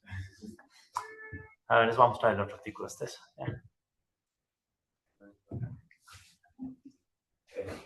Sí, verán. Entonces, lo que vamos a ver es una adaptación de este modelito, ¿sí? Esta es otra revista bastante fuerte en el campo heterodoxo, se llama... ¿Se acuerdan de esas revistas que les he dicho que tienen que les llevan, no? Esta se llama así, ¿no? Structural Change and Economic Dynamics. Yo, de hecho, soy evaluador en esa revista, ¿sí? Entonces tengo que mandar ahorita, para el 10, tengo que mandar la evaluación de unos chinitos que mandaron un artículo. ¿Sí? Una vez le evalué a un italiano y me daba gusto decir que un ecuatoriano decide si un europeo publica, ¿no? Le hice sufrir hasta el final. La típica del evaluador 2, no sé si han visto esos medios. Sí. Entonces, lo importante, compas, el modelo que vamos a ver es una versión simplificada de este modelo. En este artículo, por si acaso, está la microfundamentación de lo que vamos a ver. ¿Sí? O sea, aquí no voy a hacer en la clase la microfundamentación por falta de tiempo. Pero en este artículo, este es un artículo que publiqué en el 2024, por acá abajo está la microfundamentación. Sí, está como un problema de optimización, maximizar tal cosa, con restricciones. Entonces, o sea, lo que trato de decirles, compas, es, aquí vamos a ver la versión simple, pero hay una versión microfundamental. ¿Sí? Entonces, ¿con qué fin les digo esto? Con el fin de que si uno quiere, después podría ver la microfundamentación e incluso hacerle mejores. ¿Sí? Pero aquí no voy a darles la versión microfundamentada, sino la versión más simple. La versión más simple está en este otro artículo, pero no me deja abrir porque estoy usando un sitio web que le reconoce como malicioso.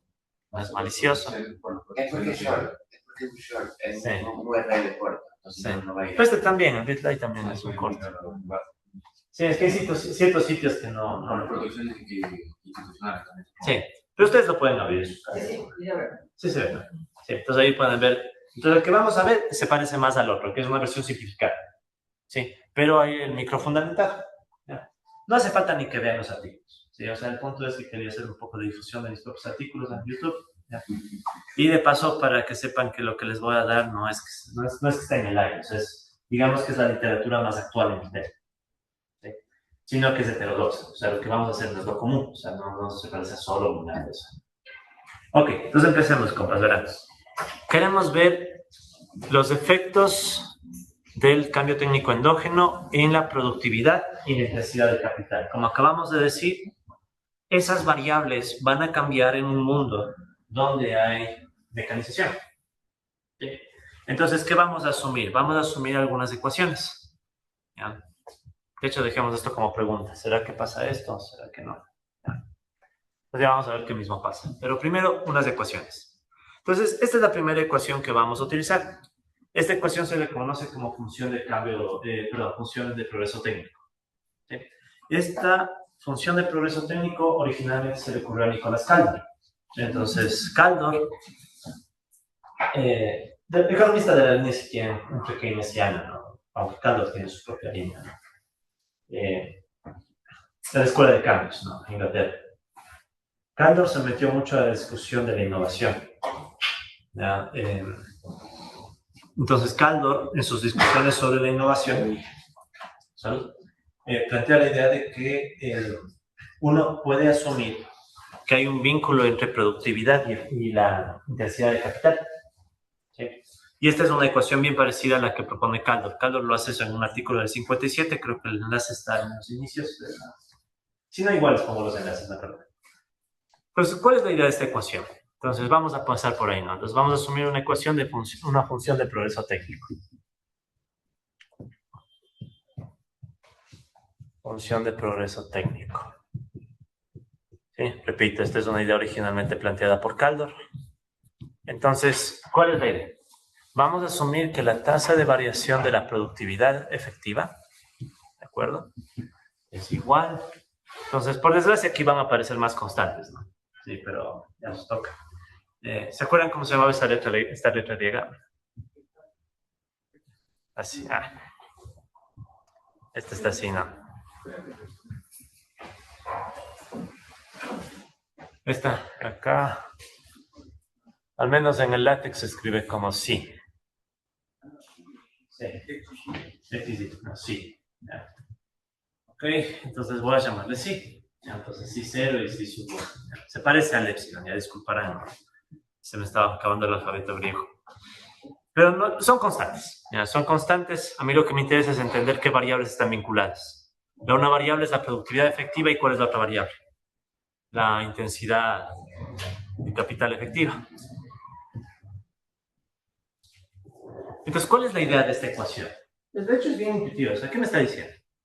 Si, por ejemplo, aumentamos la intensidad de capital un 3%, según esta ecuación de progreso técnico, ¿qué esperamos que pase con la productividad?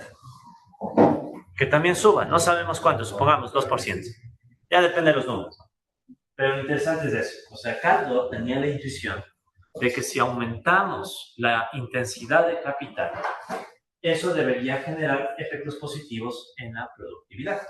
Hay más capital para la gente, por tanto, deberían ser más productivos. Pero ojo, no es el argumento neoclásico. ¿Sí? No es el argumento neoclásico porque esto está implicándose en un mundo con tecnología Leontief. Lo que decíamos antes, ¿no? Si esto es en un mundo con tecnología Leontief, ¿qué otras variables se van a mover? Los coeficientes técnicos. ¿Sí? Entonces, esto es más bien... O sea, literal es un resultado tecnológico. La Caldor dijo, a ver, ¿cómo se puede representar la innovación tecnológica? Y se le ocurrió esto de forma simplificada. De hecho, hay algo que se llama entre comillas, ley de Caldor-Verdon. No sé si han oído hablar de la ley de Caldor-Verdon, no les suena. ¿No? Ya, después la leí en algún momento, pero no recuerdo. Sí, o sea, pero sí leí hasta como tener una abuelita, pero ya está muerta, ¿no? Sí. Ya. Bueno, en su momento le toparemos, ya no me adelanto mucho, ya mejor sigamos. Entonces, esa es la idea de la función de progreso técnico, bien intuitiva, ¿no? O sea, más capital por persona, más productividad por persona. ¿Ya? Y como les digo, no es idea mía o lo que sea, es idea de Caldor. Entonces, Caldor plantea esta primera ecuación. Entonces, cargamos aquí la ecuación. Ya.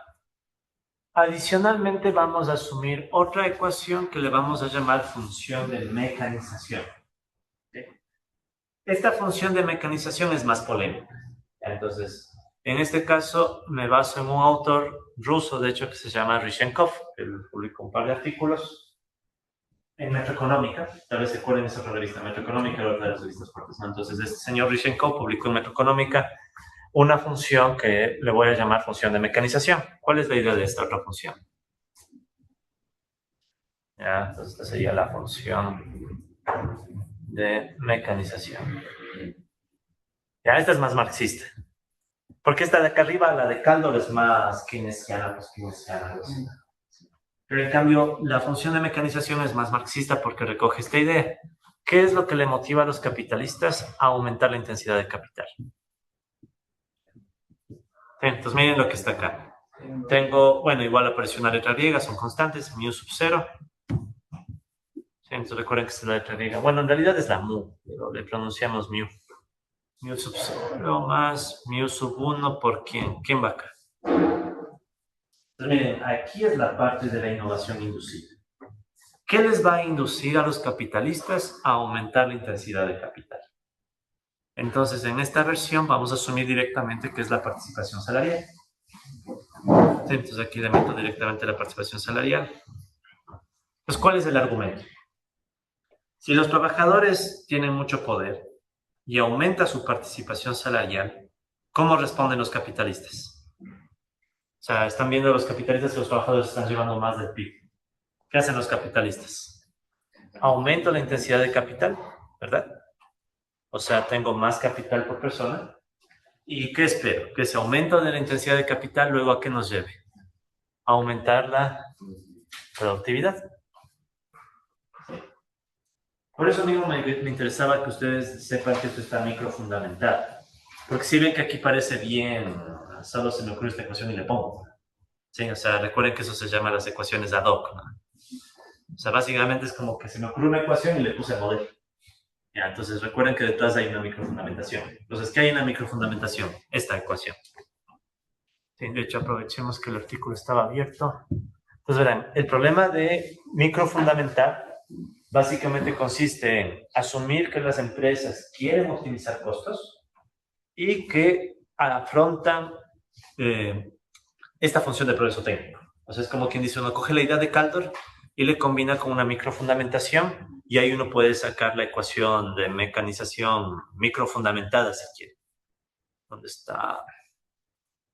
Aquí estaba la ecuación microfundamentada.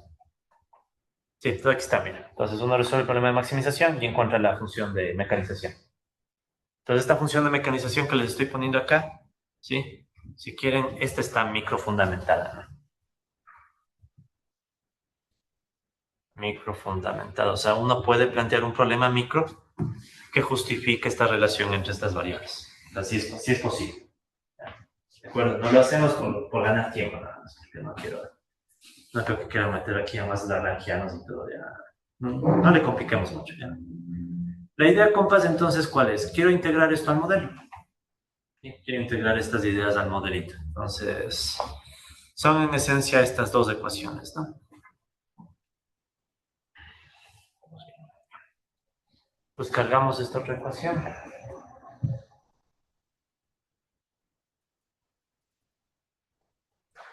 ¿Ya?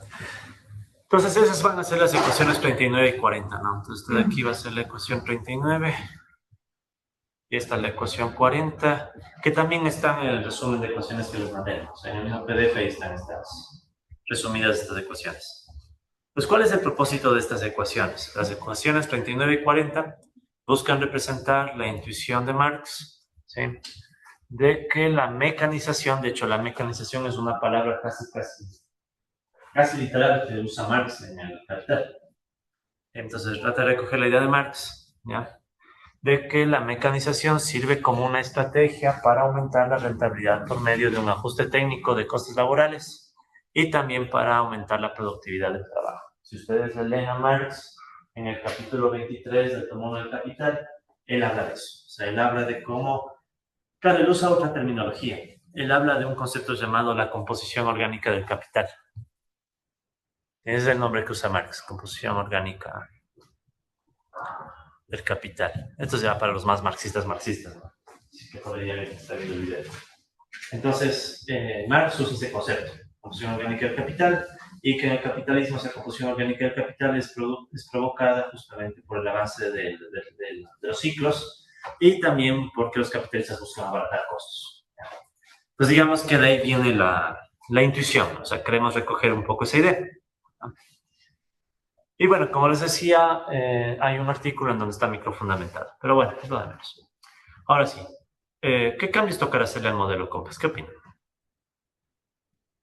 ¿Dónde el modelo tocará hacerle ajustes para...? Entonces, primerito, en la ecuación que está acá. De hecho, a ver, aquí creo que estoy... A ver... Sigma K, despejamos Sigma K. Ya. Entonces, vean, ¿qué vamos a hacer? Ya en términos instrumentales, ¿no? Quiero meter estas ideas en el modelo. Entonces, vamos a hacer lo siguiente, ¿no? Ya, entonces, voy a meter ahora este efecto de capitalistas inducidos a mecanizar o a aumentar la intensidad de capital. Entonces, para ello, primero tengamos presente qué variables se van a mover. Se va a mover la participación salarial, ¿verdad? Eso va a provocar que suba la intensidad de capital y eso también va a provocar que aumente la productividad. ¿Sí? Entonces, digamos, el encadenamiento de las variables. Entonces, recordemos lo que hicimos hace un rato. Vuelvo a escribir, ¿no? Para ir reforzando conceptos. El coeficiente técnico del capital, recuerden que era cuánto capital se utiliza versus cuánto se produce. El coeficiente técnico del trabajo era igual cuánto trabajo efectivo se emplea versus cuánto se produce, ¿verdad? Una vez más, reitero, estos son coeficientes de la función de Leontief.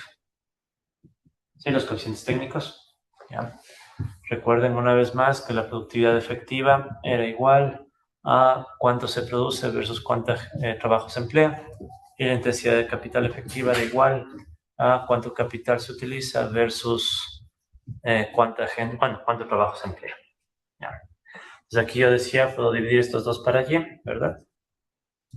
Y nos quedaba que la intensidad efectiva del capital era igual al coeficiente técnico del capital, ¿verdad? Sobre el coeficiente técnico del trabajo. ¿Sí? ¿Se acuerdan lo que es la polar? No, sino que para no estar moviendo cada rato las hojas. Ahora, ¿qué voy a hacer? Noten que yo tengo dos ecuaciones diferenciales. ¿Sí? Volvamos a la lámina anterior. Tengo dos ecuaciones diferenciales para cuáles variables. Para la QF y para la KF. Entonces, como quien dice, para esas dos variables, yo puedo plantear ecuaciones diferenciales que los reemplacen. ¿De acuerdo? Entonces, ¿qué es lo que yo necesito? Yo quiero en esta ecuación que aparezcan esas dos variables. ¿Sí? Entonces, ¿qué es lo que vamos a hacer? Voy a despejar sigma K. ¿Ya? Sigma K, ¿qué va a ser igual? KF, ¿verdad? La intensidad de capital efectiva por sigma AL. ¿Pero qué era sigma AL? Vamos abajo. No, aquí mismo. Ya. ¿Qué era sigma AL? Sí, eso teníamos acá, ¿no? O sea que esto era lo mismo que 1 sobre sigma AL, ¿no? O sea, son la inversa, de una de la otra. Entonces yo aquí, ¿qué puedo poner? A ver, no quiero ir tan desordenado. Entonces quedaría sigma K, ¿verdad? Igual a KF y la inversa de esto que es QF. Entonces noten qué está pasando. Yo tengo una ecuación diferencial para la intensidad de capital, para la K, y tengo otra ecuación diferencial para la productividad, para la Q. Si aquí aplicamos log diferenciación, ¿cómo quedaba eso? A ver, si hiciéramos logaritmos, ¿cómo quedaría? Logaritmo natural de sigma K, ¿verdad? Igual. Logaritmo natural de la intensidad menos logaritmo natural de la productividad. ¿Sí? Entonces, aplicando derivadas en el tiempo, ¿cómo quedaría? Entonces, quedaría sigma K puntos sobre sigma K, ¿verdad? Igual. ¿Y aquí qué va a pasar? ¿Verdad? KF puntos sobre KF menos QF puntos sobre QEF. Entonces, ¿qué estamos notando en esta ecuación? O sea, estoy notando que tengo una ecuación justo para la intensidad, ¿verdad? Esa es justo la que habíamos llamado función de mecanización, ¿no? Sí, esa es la función de mecanización. O sea, capitalistas que quieren mecanizar más porque el trabajo es más caro o se lleva más del PIB. Y en cambio esta otra de acá, que era la función de progreso técnico que se le ocurrió a Caldor.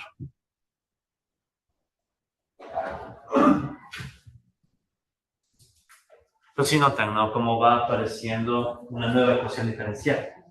Esta nueva ecuación diferencial va a recoger estas dos intuiciones del cambio tecnológico. ¿Ya? ¿De acuerdo? Es justo lo que está aquí, ¿no? Entonces aquí está el sigma K y aquí están la diferenciación. Cambiemos esas ecuaciones.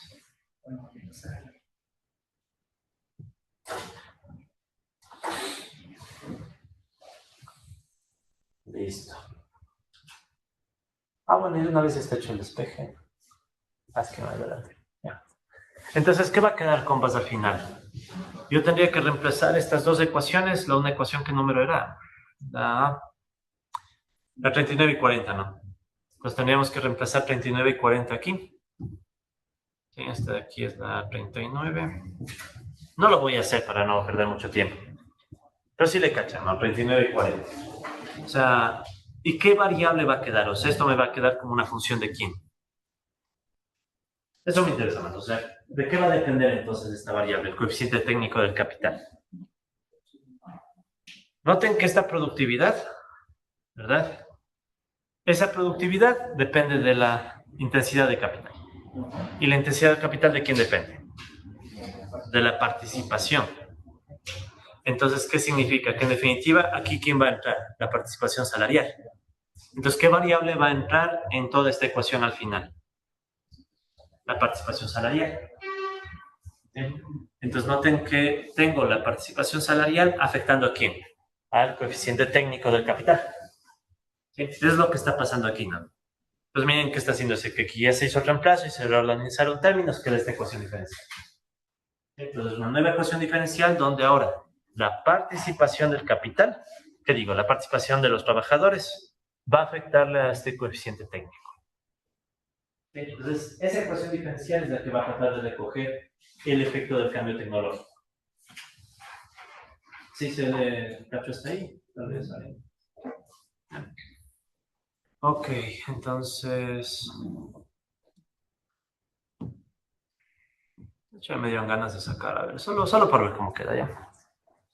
A ver, estábamos sigma k punto sobre sigma k igual. Entonces, aquí venía la función de mecanización. Al menos solo quiero escribir, ¿no? La función de mecanización era μ0 más μ1 por sí.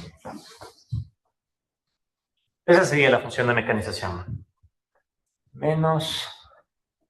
Y la otra, en cambio, es la función de progreso técnico. Esa era I sub 0 más I sub 1. Originalmente aquí vendría K.F sobre KF. Pero noten que yo tengo ahí la función de mecanización. Entonces, ¿qué va a ir en realidad ahí? O sea, en vez de esa, va a ir justamente otra vez la ecuación que está acá. μ sub 0 más μ sub 1 por sí.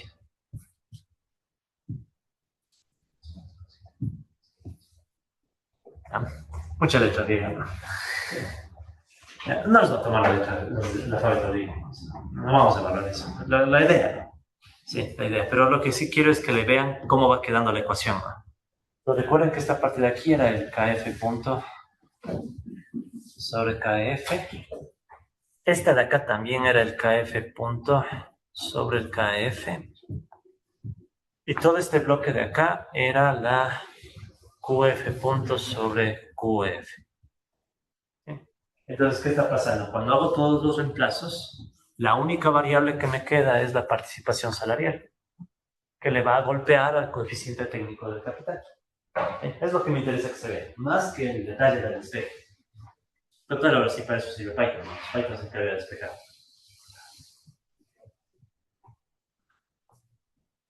Sí, entonces, ¿cuál es más o menos la idea? La idea es, si los capitalistas perciben que hay mucha participación de los trabajadores, van a mecanizar más. Eso significa que en la economía hay una tendencia a que haya más capital.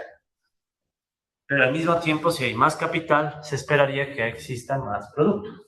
Entonces, el coeficiente técnico del capital trata de recoger esas dos tendencias. ¿Sí? por el hecho de que ya vimos antes que el sigma K era KF sobre QF. Entonces como que está balanceando esas dos fuerzas. Esa es un poco la idea. ¿Qué cambiaría esto si no fuera tecnología Leontief? O sea, si no fuera tecnología Leontief no existirían los ciclos.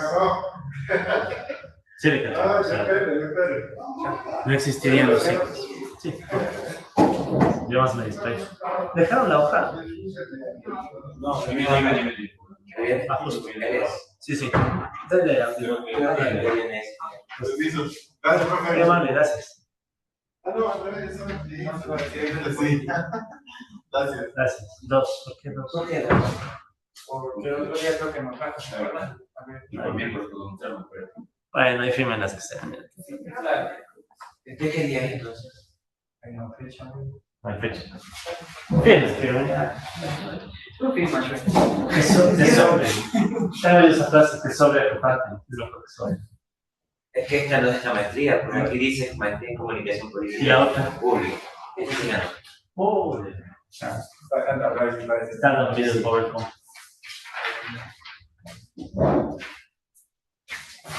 Gracias. A ver, compa, sigamos. ¿Cómo estamos? Bueno, hasta ahí estamos de acuerdo entonces, ¿no? O sea, el coeficiente técnico del capital, ¿no? No, bueno, le dejan donde guarde, esa vacía. Sí, está. Esa le dejan vacía donde guarde y ahí después ya.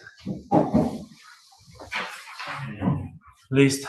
O capaz que ya viene cuando entregue y vea que no tiene la hoja. Sí, no se va a ver. Listo, compa, sigamos.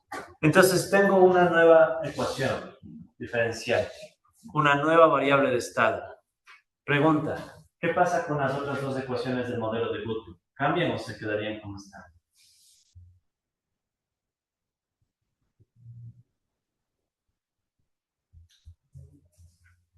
¿Se acuerdan que el modelo tenía dos ecuaciones, verdad? Ahora apareció esta ecuación, van a ser tres ecuaciones. Entonces sí cambian. ¿Por qué cambian? Porque había una específica para esta situación. Entonces, de ahí sí estamos afectando por esta. El inicial debería de afectar a la otra ecuación también. A ver, había una ecuación, la del sí, ¿verdad? Sí, exacto, esa de ahí. Esa era sí Y la por otra afectaba menos también a la. Y esta rho afectaba. sub 0 más q barra, ¿verdad? Sí. Más rho sub 1 phi, ¿verdad? Y también teníamos. Y teníamos la otra, ¿no? Pero veamos de esta primera.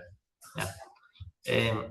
Esta ecuación la sacamos, bueno, las dos, de hecho, ¿no? Ni siquiera hace falta la una. Las dos ecuaciones, les voy a escribir en la repizarra. Pero las dos las sacamos asumiendo que no había cambio tecnológico. Sí, o sea, todo el modelito de Goodwin armamos sin cambio tecnológico. En cambio, ¿qué va a pasar ahora? Como hay cambio tecnológico, toca, como quien dice, entre comillas, volver a armar las ecuaciones para ver en qué punto el cambio tecnológico altera la forma, ¿no? Sí, entonces eso toca hacer ahorita, ¿no? O sea, okay. Entonces ya tenemos una ecuación y ahora nos toca analizar cómo va a cambiar las demás ecuaciones. Entonces verán, sería un error ponernos a deducir de nuevo todo, ¿no? O sea, eso sí, no, sería pecado y no creo que haya muchas ganas de tiempo. Retomemos las ecuaciones del modelo de Goodwin. Aquí sí nos va a servir el PDF. Retomemos las ecuaciones del modelo de Goodwin, las que les mandé por WhatsApp en el grupo.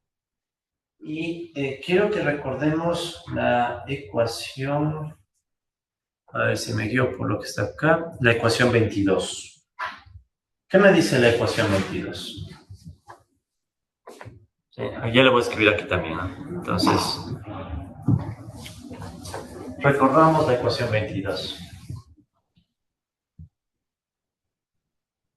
Obviamente la 22 es una ecuación que ya sacamos, ¿no? O sea, no vamos a volver a hacer, solamente quiero recordar. Entonces, ¿cómo quedaba la ecuación 22?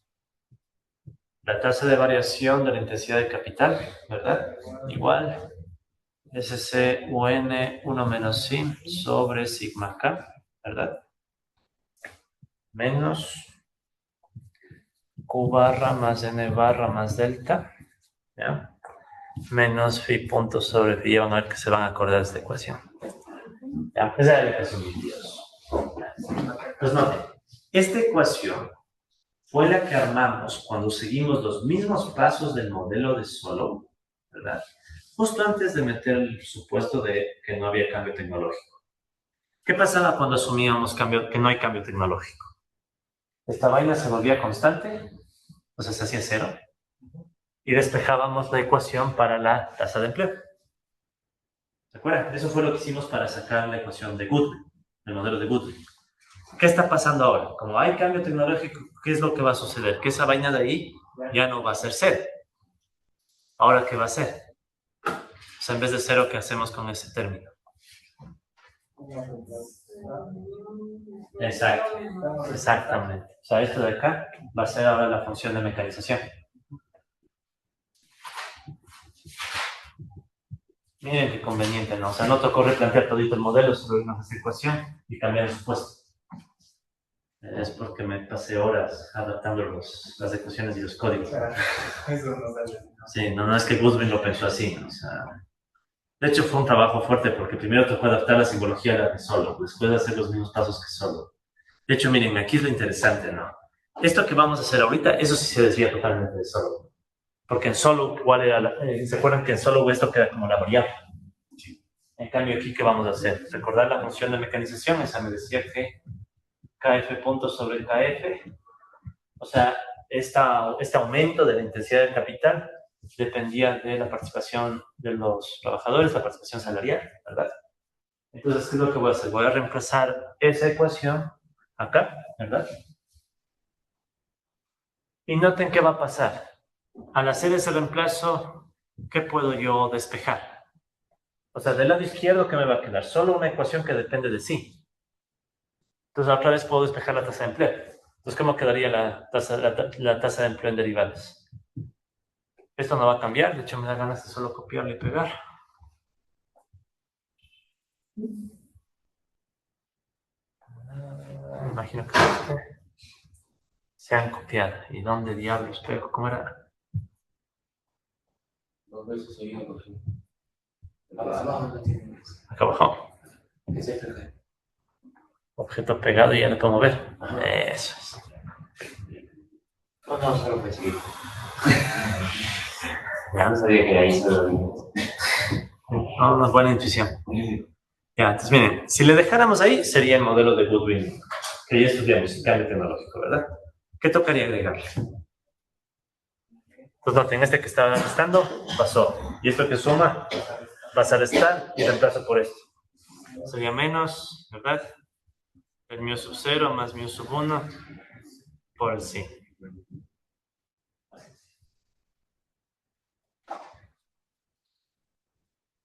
Entonces, miren qué pasó, ¿no? El aumentar el cambio tecnológico desde este enfoque obligó a que pongamos este componente.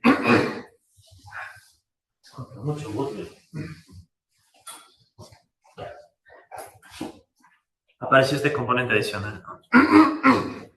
Dejen ajustar el audio. ¿Qué es bien?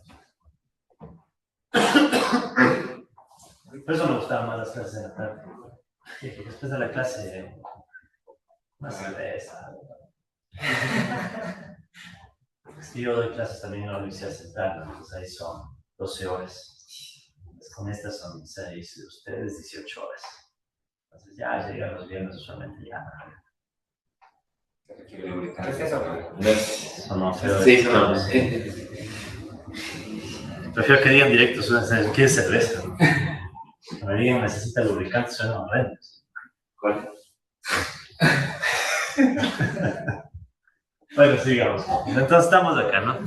Conclusión, nos quedó una nueva ecuación que es bien parecida a la de Goodwin, ¿verdad? Pero con esta extensión de acá. Entonces ahora resulta que tenemos, si ven, ya tenemos dos ecuaciones.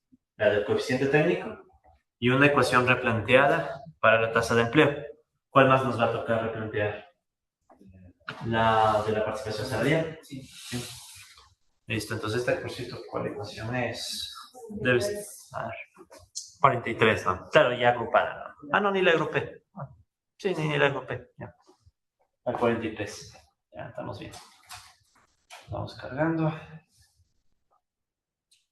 Listo. Ok, entonces ahora vamos a hacerlo algo parecido, pero con la participación salarial. A ver, con todo dijimos que esta era la 43, ¿no? Esta era la 43.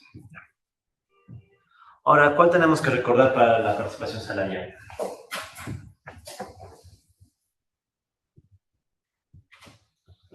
Recordamos la 27. Directo, la 27 dice. Ya, ¿cómo sería la 27? ¿Cuál es la ecuación 27? Sí, punto sobre sí. Gorro menos gorro QEF punto sobre QF. Esa es la 27, ¿verdad? Sí. Ya. A ver.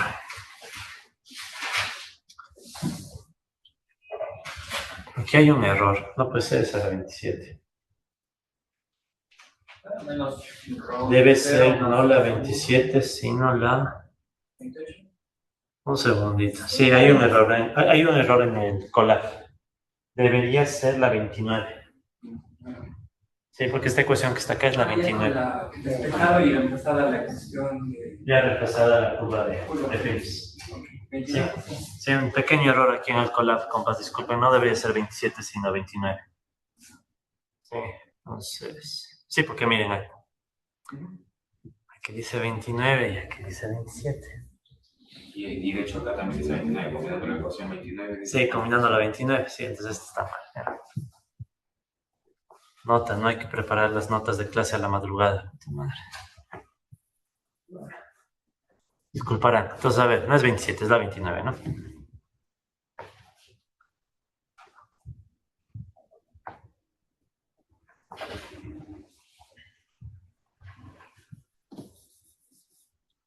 Más por todo. A ver, entonces la 29. ¿Qué?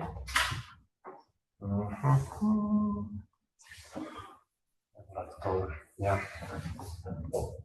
Ya, ahora sí. Entonces la ecuación 29 decíamos, ¿no? Entonces es igual así por menos rho sub 0 más q barra, ¿verdad? Más ρ1 phi. Ya. Menos QF punto sobre QEF. Ya, ahí sí estamos bien. Listo. Ok, entonces ahí estamos bien, ¿no? La 29. Entonces en la 29 que habíamos dicho que ya pasó. Ya está reemplazada la curva de Phillips, ¿verdad? Sí. Sí, o sea, ya se usó el W gorro igual menos rho sub 0 más rho sub 1 phi, que era la curva de Phillips. Y también ya se reemplazó el A gorro por una constante. Sí, esas dos ya están ahí, ¿no? Ahora, ¿qué sucedía? Si nosotros quitábamos el cambio tecnológico, ¿qué pasaba con este QF punto sobre QF? Se anulaba, ¿se acuerdan? O sea, por la falta de cambio tecnológico se hace cero. En cambio, ¿ahora qué toca hacer? Toca reemplazarlo, ¿verdad? Todo esto de aquí se reemplazaría por la función de progreso técnico. Por la función de progreso técnico de Caldor. Entonces, ¿qué pasa si reemplazamos por la función de progreso técnico? Volvamos a escribir QF punto sobre QF. Era igual a Si0 más Si1 por KF punto sobre KF, ¿verdad? Y a la vez la KF punto por la KF que toca hacer. Entonces, en cambio, tocaba reemplazar por la función de mecanización. La función de mecanización, que era el mu sub 0 más mu sub 1 por phi. Entonces, ¿qué va a pasar aquí en cambio, compas? Noten. Yo voy a reemplazar, ¿verdad? Todo este QF punto, ¿verdad? Va a depender de KF punto. Y a la vez KF punto, ¿de quién va a depender? Y aquí estoy haciendo mal, no es phi, sino sí. Ya, va a depender de sí. Entonces, ¿qué va a suceder? Que en esta ecuación también se hace una modificación y va a terminar apareciendo otra vez la variable sí, que antes no aparecía. ¿Sí? ¿De acuerdo? Ahí sí no voy a hacer los reemplazos. Sería todo esto, ¿no? Entonces ya hacer los reemplazos respectivos y nos está quedando una ecuación, ¿verdad? Creo que sí puedo hacerlo aquí. No, no los reemplazos totales, pero al menos que quede la idea, ¿no? Como les voy a pasar esto, entonces quiero que quede medio completo.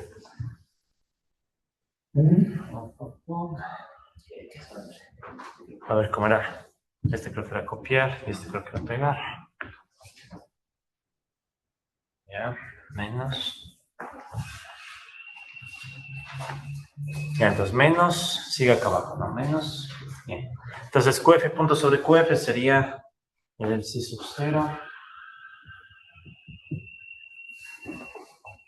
Sí, peleado con los signos, ya. Psi sub 0 más psi sub 1. Y el KF punto por KF sería por mu sub 0 más mu sub 1. Y ahí va a aparecer el psi. Ya, ese sería el reemplazo, ¿no? Entonces, el QF punto por QF lo hemos reemplazado. Psi sub 0 más psi sub 1 por... ¿sí? Psi sub 0 más psi sub 1 por... Y en vez de KF punto por KF sobre KF, mu 0 más mu 1 por psi. Y en definitiva, esta sería la ecuación, ¿no? Donde ahora apareció esta parte, por culpa del cambio tecnológico. Entonces, si se fijan cómo cambiarle un supuesto a un modelo te mueve todito, ¿no? Sí, o sea, no es... A veces pasa que la gente critica los supuestos, ¿no? Ah, el modelo es muy irreal, tiene muchos supuestos. Entonces, usualmente quien crea modelos responde, si no te gusta el supuesto, cambia. Pero bueno, compadre, hasta ahí sí está más o menos entendible. Sí. Entonces ya tenemos un sistema de... A ver, copiemos esta ecuación, ¿no? Dejamos cargando esta ecuación.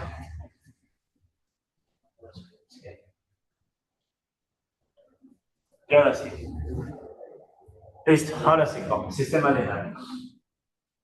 Después de ya hacer las adaptaciones del caso, nos quedó un sistema ya no de 2, sino un sistema de 3 ecuaciones diferenciales con 3 variables de estado. ¿Cuáles son las variables de estado? Las originales de Goodwin, tasa de empleo, participación salarial, y una nueva que es la relación capital-producto, y esa última es la que está recogiendo los efectos del cambio tecnológico.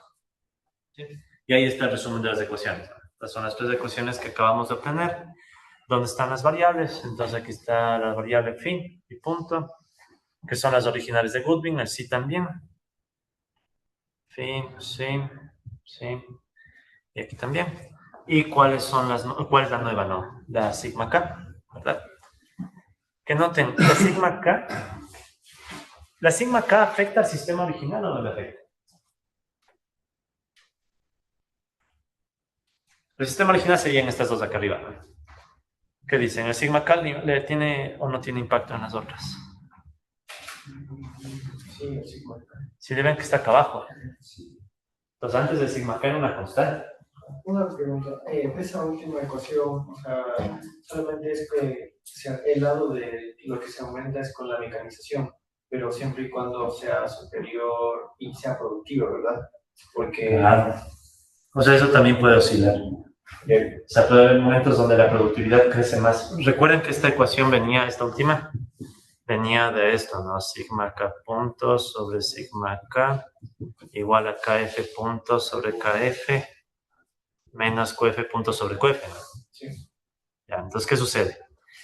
En aquellas etapas del ciclo, si es que hay ciclos, ¿no? Donde la intensidad de capital crece más que la productividad, esta vaina va a crecer. Pero en cambio, ¿qué sucede en etapas donde la productividad crece más que la mecanización? Bueno, la intensidad, esto cae. Entonces, intuitivamente ya podemos suponer que sigma K también va a tener ciclos. ¿Sí? ¿De acuerdo? Claro, no sabemos si son ciclos que se estabilizan, se desestabilizan, eso está por verse, ¿no? Pero también puede tener ciclos. ¿Sí? Entonces, si quieren, el azul, si quieren, el que acabo de poner acá arriba, sería un caso un poquito más ineficiente, ¿no? Toca meter bastante capital y la productividad como que recién reacciona. En cambio, el de abajo, que sería una situación mucho más eficiente, ¿no? Crece poco el capital versus un aumento de la productividad más alto y ahí, en cambio, cae el coeficiente técnico. ¿Sí? Entonces, como que están las dos variables ahí metidas, ¿no? Ok, entonces pregunta, compas, ¿han resuelto sistemas de 3 dimensiones? ¿Recuerdan haber resuelto sistemas en 3? Hasta dos hicimos. Sí, porque ahora es muy interesante es que cuando ya le ponen una tercera dimensión, ahí empieza la dinámica a volverse compleja. De hecho, hay un esquemita en el libro de Scrogatz, no sé si se acuerdan, una tablita, que muestra los diferentes casos según la dimensión del sistema. Entonces, cuando uno ya pasa de 2 a 3 dimensiones, ahí es donde empieza a poder surgir cosas más interesantes, incluyendo caos. Sí, entonces es lo que vamos a ver, por lo que veo, ya en la próxima sesión. Sí. Oye, ¿qué capítulo del libro de Scrogatz discute para resolver ecuaciones de contexto? Eso vamos a ver en la próxima clase. O sea, en la próxima clase ya vemos con calma 3 dimensiones y qué es eso. Ah, ya no, porque Después de el cuarto capítulo que era el de dinámica de 5 y 6. 5 y 6. Sí, por ejemplo. Sí, porque tiene incluso un cuadrito Scrogatz ahí. Sí. Bueno, compas, entonces quedamos ahí, ¿no? Dejen guardar el video nomás. Listo, después me olvido. A ver.